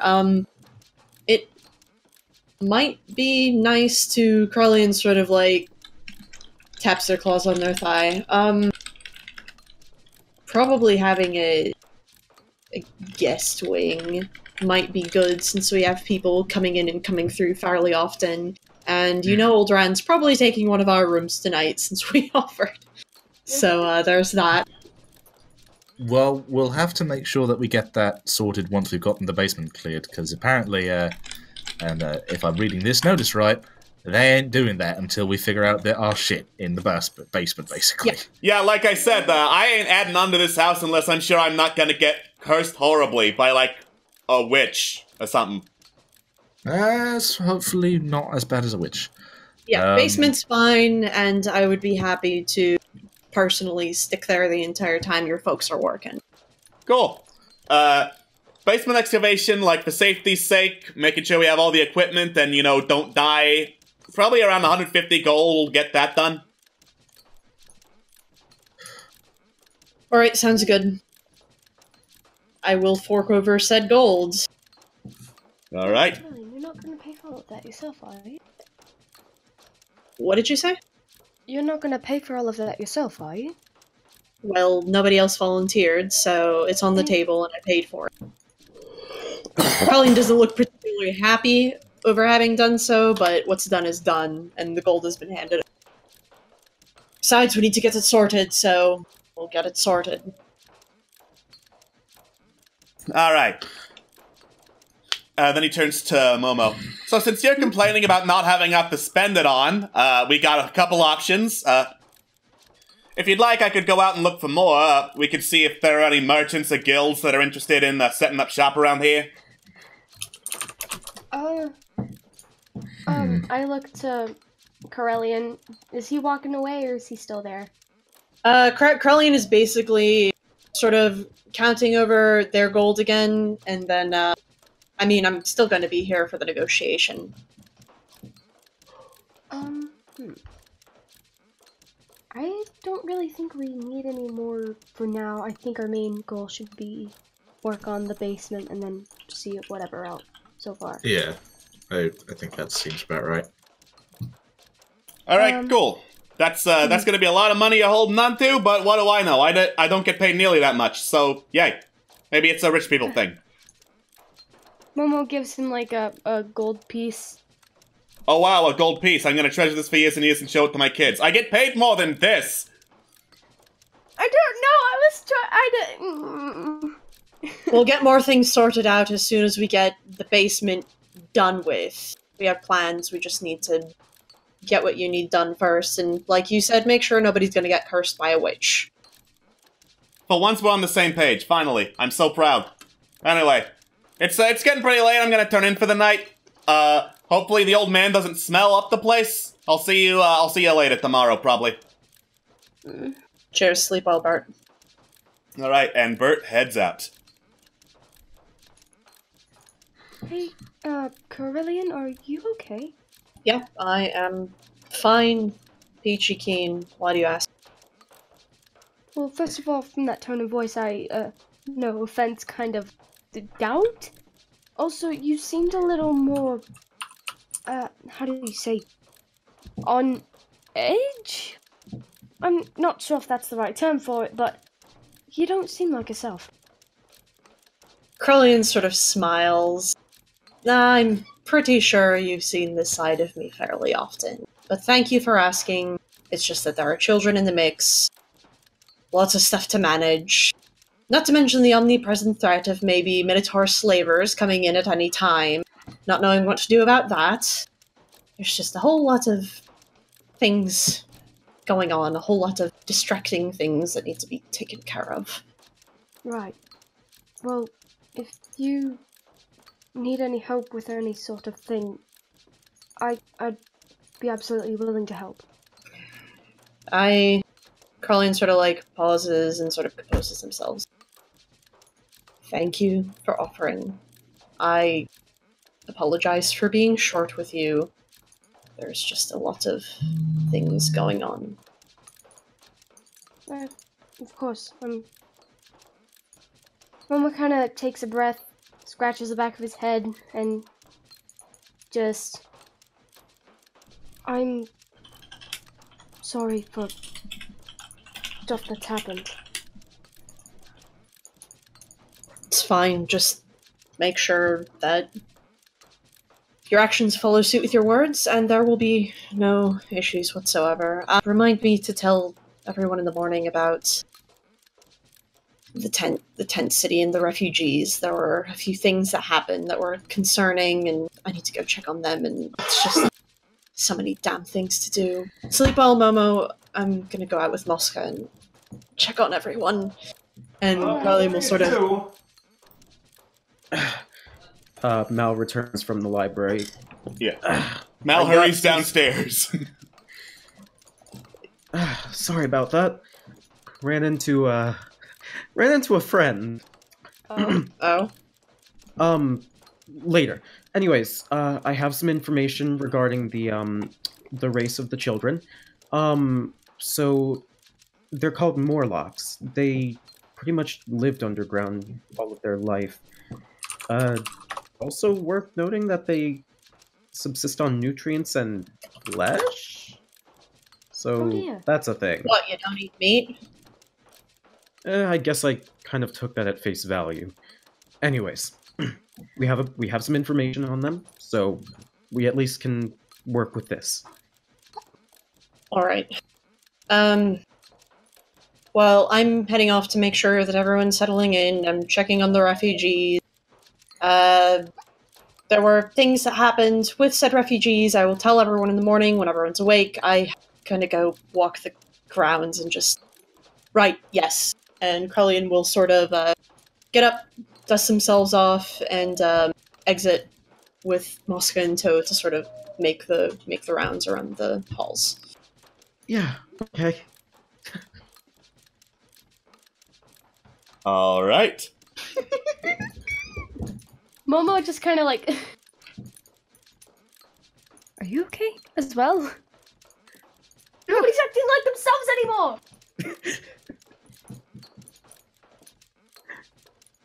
Yeah. Who did you meet? I'll introduce you to her in the morning. Her? Okay, right, I'm gonna go meet Trev down there, yes. And he Sounds just, good. like, kind of walks down to the library. Take care, The Momo. library's upstairs! I knew that! We're upstairs! I don't know the map yet! Alright. You head upstairs to the library where Treblon has been poring over some of the books of Geisel. Despite being children's books, they're written at a fairly high level for children, so Geisel must have thought a lot about people's literacy levels. Yay for him. But yeah, there's a lot of talk.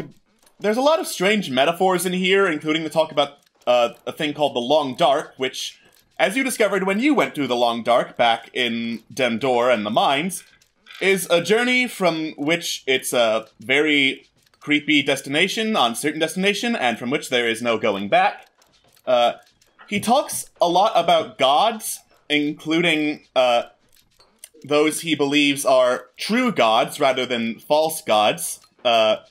There's something about an eclipse veil where some of these darker true gods lie. And he talks about something that's not quite a god, not quite mortal, just something else entirely called the Old Voice.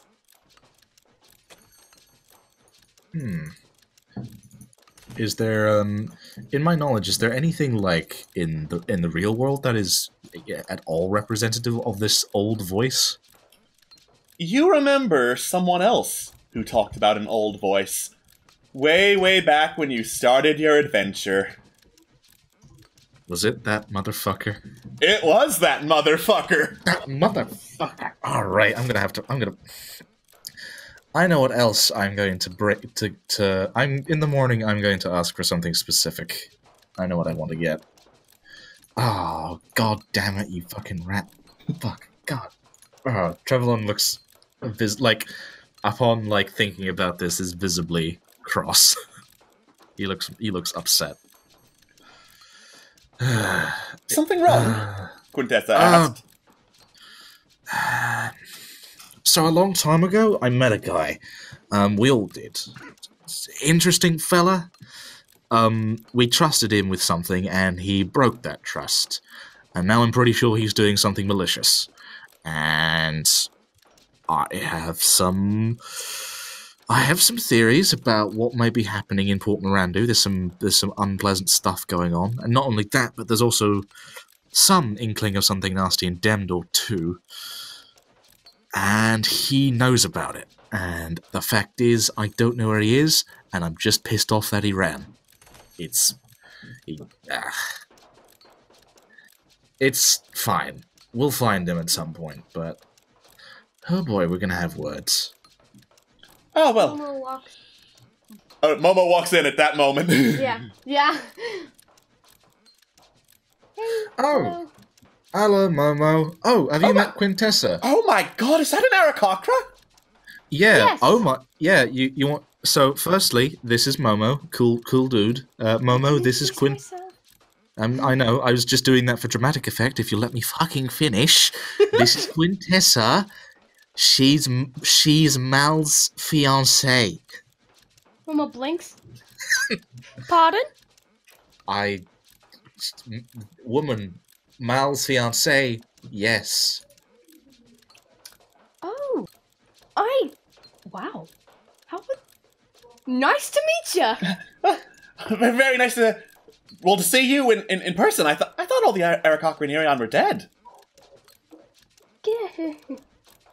Long story there. I'm not from here. That would explain it. Yeah. I came here with my mentor, and then I met all these blokes. Including Mal, might I add. Yes, including Mel, good pal Malphane, and another person who I'm so good. What? Yeah, I don't know. I don't know how the hell Mal's managed to keep quiet about you for so long, but yeah. I don't know either. I guess he's just been very preoccupied about things. He and I are going to have a talk about that. He's had a rough couple of months. Make an insight check. Overstatement! Me make an insight check. Yes. Fuck. She seems to be mostly joking. Right, okay. Yeah, he's had an interesting few months. Most recent, so, oh, this might, Should we let him tell her about that? Well, we've already fucking just said, should we tell her about that, so we have to tell her now. God. I mean, that is generally how it works if you don't want it to be terrible. Yeah. I'm sorry. So, you know how Mal is carrying too, so to speak? Yeah, we've met. I've had quite extensive experience with Escol. Well, you won't necessarily need to anymore, because he fucked off. Entirely. I'm sorry, fucking what? Yeah. We don't know what exactly fucking happened, what? but... Yeah, he left. We don't know exactly how it happened. Mal thought it was a dream at first, but then everything apparently fell into place. Esgol is no longer with us. With him. I don't know. I'm pretty sure he's alive, but oh man. Pretty sure. Do we know about what the Fae, Scott? Did you tell us that? Tell what? Us Did about you tell us about the Fae that the took person Ez? that actually took I'm let Ez pretty free? sure. I think I did, if only because we were also trying to figure out like the whole thing about realms and everything. So yes, Got it. So I think Ez made a deal with a Fae, and he got his wish. I think. Oh my gods. Yeah, that's a lot of information, huh? Yeah. Who the fuck would make a deal with the Fae? I mean, I knew Esgol was impulsive, but making a deal with the Fae? That's just not something you do! Yeah, it's never something you do. And Trevlon tips his hat below his eyes as to say, I never had anything weird or orange in my mouth. Their eyes kind of just widen and just look over to the other side of the room. Like, wow, that book is far away! Yeah, you might want to have a chat with him about that. I think... Yeah. Well... Okay, right here. What's up? Hey, speak of the devil! Oh my god. We've got a lot to talk about. For real, and can I roll insight to see if this is a joke? Yeah! Please get a good roll. I'll be fucking annoyed if it's not. Oh, she is not joking this time. You just dumped like a bombshell on her. She does have a lot to talk about. Oh no! Hey, this is Fallen Empire, starring Trevlon and Momo, your resident fucking homewreckers. Is there anything Trevlon and Momo won't fuck up socially? Let's see. Play the Full House theme. Everywhere you look. Oops. Oh. Okay. Well, what did I miss? You should have a chat now. Yeah. Quintessa? Mal? What did you hear? What I did they want tell to you? say everything, but at this point I'm not even sure. What did you tell her? We told her about Ez. Esgol. Oh boy. Yeah.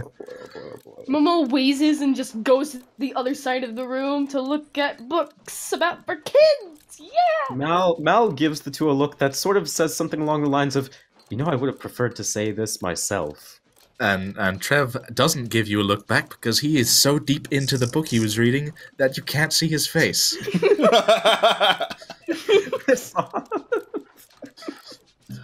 is into a book. Into the book. It's plastered. It is attached now.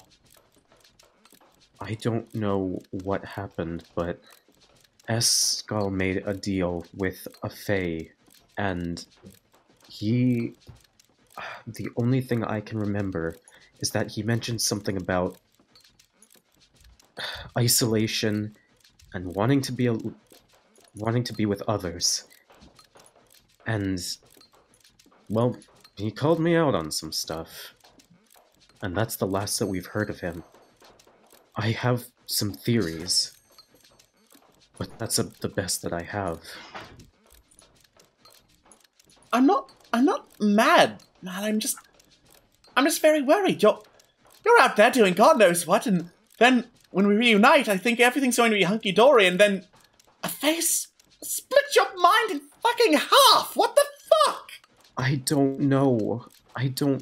Your guess is just as good as mine. I mean, we met the thing in... This is Scott out of character looking back at the notes. We'll be right back after this commercial break.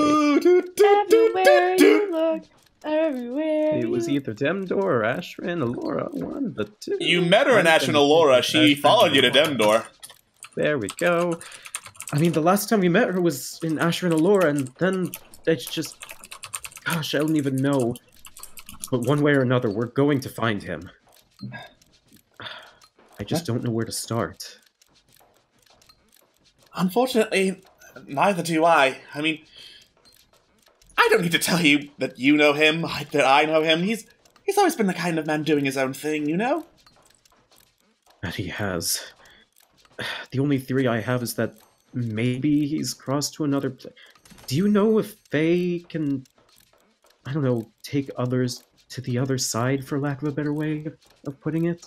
They're pretty infamous for that. Oh no. Oh no. Guys? Do you think that they have him? That's a definite possibility. Who exactly has him? If I had to guess, I'd say the Fae. Considering that the Fae woman was, she enjoyed... The Fae are willing to make a deal for whatever cost if it benefits them. And they, from personal experience, enjoy holding on to a hand as long as they can and use it just at the right time. I don't think Ez, wherever he is out of that thing's clutches. And that would also explain the static. Whatever that noise was. It wasn't... It's not... Trevlon blinks, and... Was there static when we tried to contact, your master? And then Trev looks to Momo. Momo just kind of like stares for a minute, blinks. No, there wasn't. Right. I'm just thinking. This does seem unique. I don't think we've ever contacted, like, anything like this before. But, I think the next time we see this Fae woman, we should ask very serious questions. Like For sure. Lorenza? Her again? Was that? Will we see her again? That... she it seems was by pure chance that... I don't know how he managed to find her, but... Gods... I don't think the Fae are folk of chance. If she wanted to find Ez, she did it for a reason. And Honestly, I think our chances... pardon me for interrupting, but I think our chances of seeing her again are higher than we hope. honestly, we are so used to misfortune and just weird things happening to us. It could be tomorrow we see her. It could be ages, but I think I agree with Momo. Could happen. God, I'm gonna forget this. I need to write this down in my journal, and where is my journal? Do you... What? Do you not have it? Oh my god! My journal. Someone's stealing your channel? I don't know. Where did I put that thing? Oh my god, oh god! Does Ezra have it? I don't think so. He pretty much just got up and ran. When was the last time you used it? When was the last time you used it? Yeah. Last time I used it was on our way back from Demdor. And it was definitely after Ez left. Absolutely. No mistake about it. Huh. I don't think we should be too worried just yet. I'm sure it's somewhere around here. Just keep an eye out for it, and I'll do the same. One thing at a time. Yeah. Okay, yeah. Yeah. At least there's one thing we can't be worried about. That's something. That's something. Alright. The journal isn't as much of an importance if I don't have anyone I need to write to. I think as long as we focus on finding S, we can worry about the journal later. Right. Okay. Deep breaths. Deep breaths indeed. Quintus, I am so sorry to have put you through all of this. It is quite a lot to take in. I thought... I for one thought this library job would be a lot quieter. It should have been. Right. So, what's our first order of business? Boys? Well, I think the first order of business is just to... Well, I don't think, for you at least, I think we just have to wait and see what happens. The Fae are... Well, they're dangerous to contact at best, and I'm pretty sure when they want to see us, they'll see us. And the only thing we can do in the meantime is just keep calm. Just get on with things. Do you think... Alex, do I remember what the Fae looks like? She was a pretty slender woman, like, usually wreathed in a cloak of autumn leaves. She is very distinguishable. You would know her if you saw her. Do I have her face in my memory? I would say yes. Are you gonna try to message this person? It's worth a try! Oh dear. Do you need her name? Did she give us her name? No. I'm gonna say this out of character so that I don't make Mal sound like a racist. Do Fae have names? Make an Arcana check.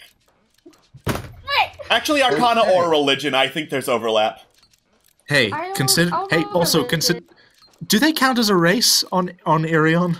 They're not native. Fuck. All right. Well, fair enough. Wait, I didn't. Okay, sure, that works. You roll Arcana, I rolled Nature. I mean, Sure. I rolled religion. That works. That works. All right. Got it. Mel, Fae have names. They're just not very quick to give them out. Momo, you have a better idea of why Fae don't really give out their names. Names have power even if they're fake ones. Fake ones have, like, less power, obviously, than true names, so they either give utter bullshit for their names or just don't give names at all.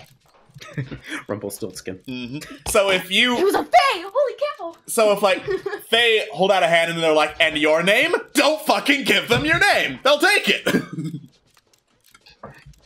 Side Did you hear that tiny slap? That was me slapping my forehead because of all of us. Because we were dumb. Yeah. She's got all your names now. Oh boy. Fuck. Your number just came up. Well,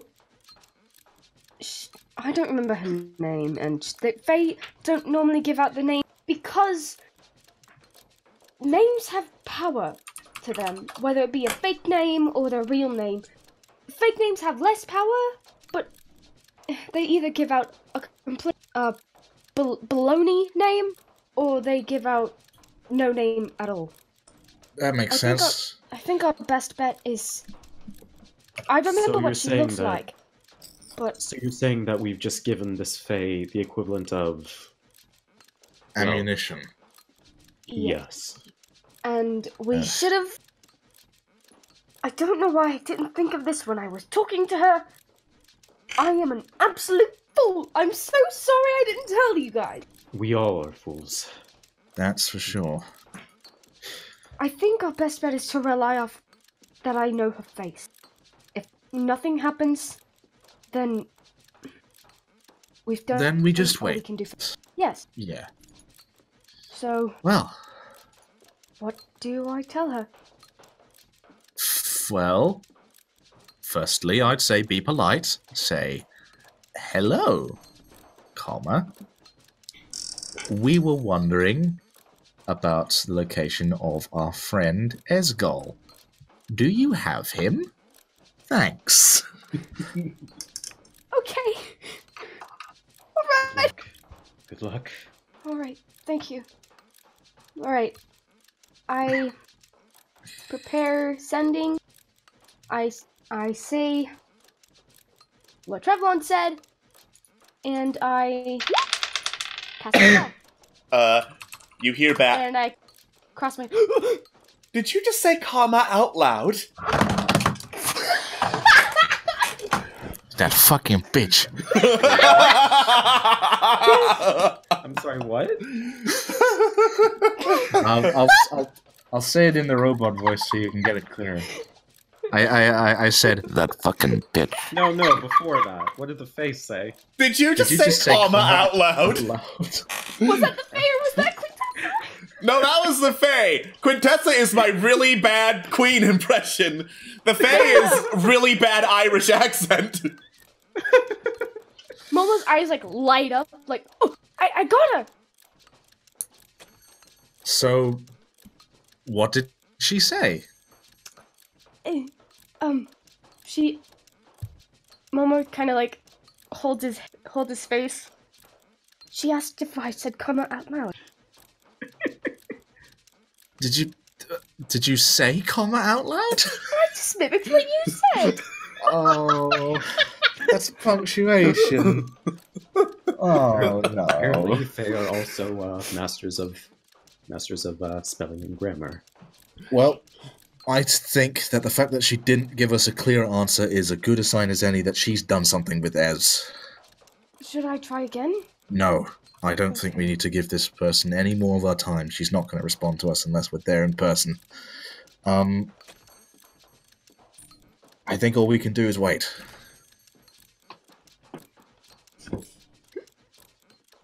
Sorry, out of character. Someone dropped their mic when the Fae responded, and I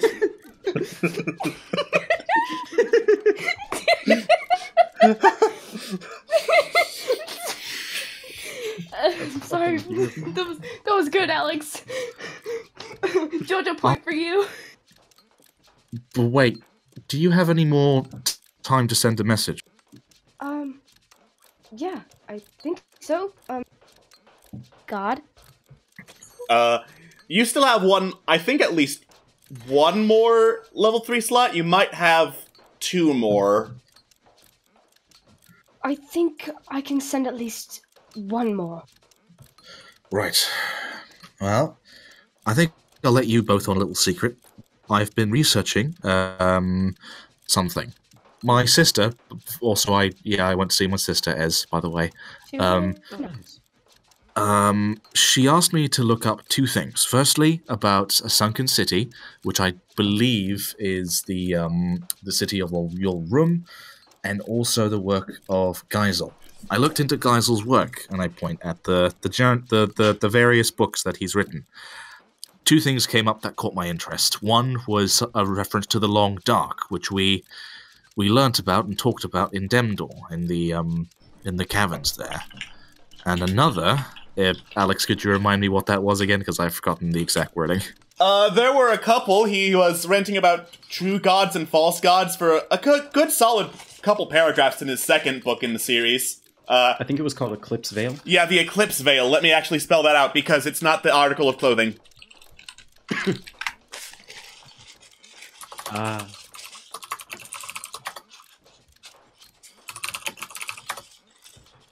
So, the Long Dark, ranting about false gods, and one last thing, if you may remind me, Alex.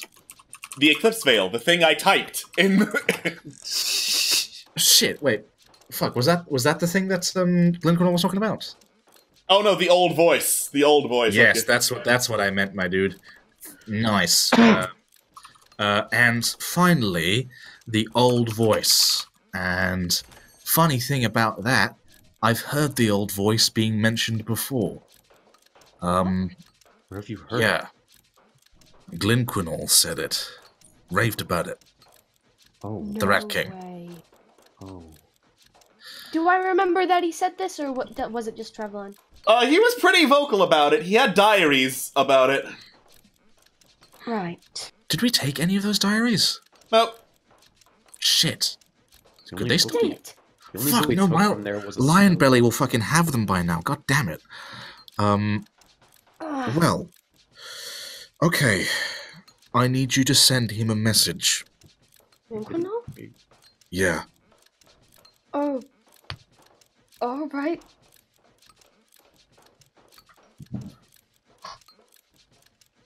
What? Send him this. Okay. Glencornell, this is your friend Momo. Where are you? You may be in grave danger. We can help. Period. Shut. No, don't say if you. I'm not going to Momo say and period. Trev out look loud. at him with dagger eyes. Can I live? All right. You can. Just, I don't know for how long. Ooh. As long as you don't start saying punctuation out loud, I think you're good. Yeah, I agree with Listen to your wife. that. First, Not yet, she says, moving some hair out of her face. Right. You got the message ready, my friend? I believe so. Wish me Right luck. then. Shoot it. Okay. Momo says what Trevlon said. All right. You And- get one word in, and then you hear ah! Momo jumps from the sudden noise. Get out of my head! Get out of my head! I'm busy working right now. It's Momo. He has run out of words to send back. Frick! Momo's So, hands just kind of like lower from his head and just go back onto his face with worry in his eyes. I'm guessing it wasn't received positively. does he sound stable? If I'm sorry, I couldn't help but overhear. Did you say hey, I heard something about an old voice? Yeah. If that was in his head, I don't think having additional voices in his head would help his mood. Oh, point taken. That's... He Maybe Well- I should have thought that through. Does he sound like different, or does he sound like himself? honestly, I can't tell anymore. Did he scream? Yes, actually. Okay, well that'll. As okay. soon as he heard me, I believe he just screamed, and I jumped. That's why I jumped. And then he said, "Get out of my head! I'm working." In a very like raspy Gwyncanol-esque tone, if you know what I'm saying. Trevlon leans into his shoulder, like his hands, as he takes a deep breath in. Momo goes to hug Trevlon and just pat his back. I know. That. I let the guy go. I gave him a chance, and he's still doing the dumb shit I told him to stop.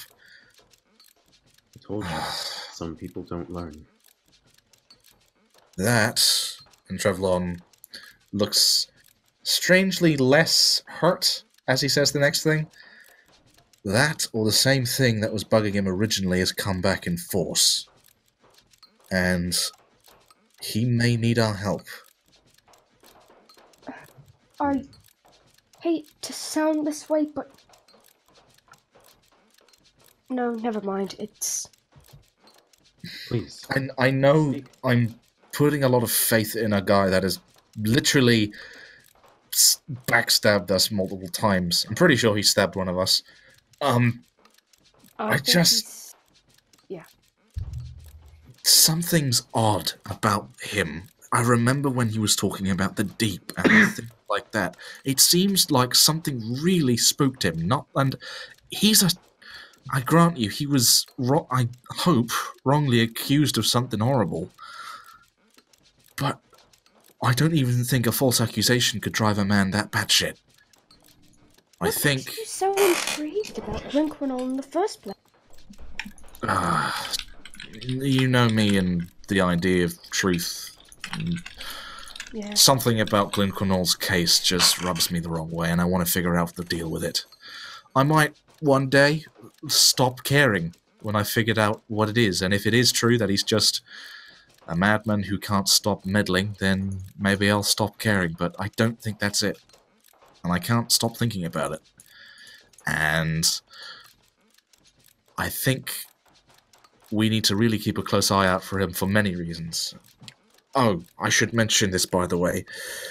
Toph Deer du Flame, if I've not mentioned this already, is currently in prison, and the only thing stopping him from staying there is some evidence that he didn't make the cabin himself. If you know what I mean. Guilty until proven innocent. Yeah, it's Lion Belly. Poor man. Well, looks like we have quite a few items on our to-do list. We do. I Hopefully, was really worrying Corellian there. He was worried about a lot of things on his mind. It's gonna be a busy few weeks, I expect. Hopefully the next place we get sent to by Old Ren isn't too, intense. Right. Who's to say we need to be sent by Old Ram? Well, He's right, you know. he is right, but at the same time, It's risky. we could, like, go for a very long time, and basically, here's what I'm thinking. We could go, but we would get nothing out of it, maybe. We could randomly go to a definite, like, a place that we think there might be some interesting things happening, or we could help out with what Old Ren wants us to do and just do something we definitely know will have something interesting happening, and help out what we can. And I get that, but sometimes not every good deed requires payment. Sometimes That's the very payment true. is the good that comes out of it. That's true. So, what are Corellian and Thav gonna think about this? Well, I can guarantee you that Corellian's going to be mad that I'm still thinking about Glenconall as much as I am. He's probably going to be telling me to stop that, because I don't think he likes Glenconall that much. Really? And I don't blame him. He did get his neck burnt, which sucks. What time of day is it? Yeah, good question. It is getting very, very late. At the time we have an unconscious Thav, and we're probably going to have an unconscious Corellian soon enough. Right now, I suggest that we just take the time to rest, and we'll talk about it in the morning. Alright. Alright. I think we can make that work. Alright. Quintessa, again, I cannot thank you enough for this. I apologize for the stress that has been put upon you, but it's gonna be alright. I promise. I'm going to really hope so. Kiss her. Alright. So, you all head out of the library, saying your goodbyes, and settle in for rest. Patrol of the hall is uneventful, and so Corellian, you also retire to rest, because we're over time. And the next morning is where we are going to bring us back next session. Yeah. Oh boy. Yay! For once, it's not a mood whiplash cliffhanger. See, I can do it, guys. I just have to have nothing happen. It's just a regular cliffhanger where there's tension, and that's it. Yeah. Yeah. Oh, wait, shit, I need to fix this. Big fat ass. Ha, go on, Well, bitches. that's what the YouTube is going to see, because I haven't taken us to the post show yet. Thank you very much. We'll see you all next time, everybody. Bye-bye. Bye. Take care, guys. Bye. Love you. Whoops.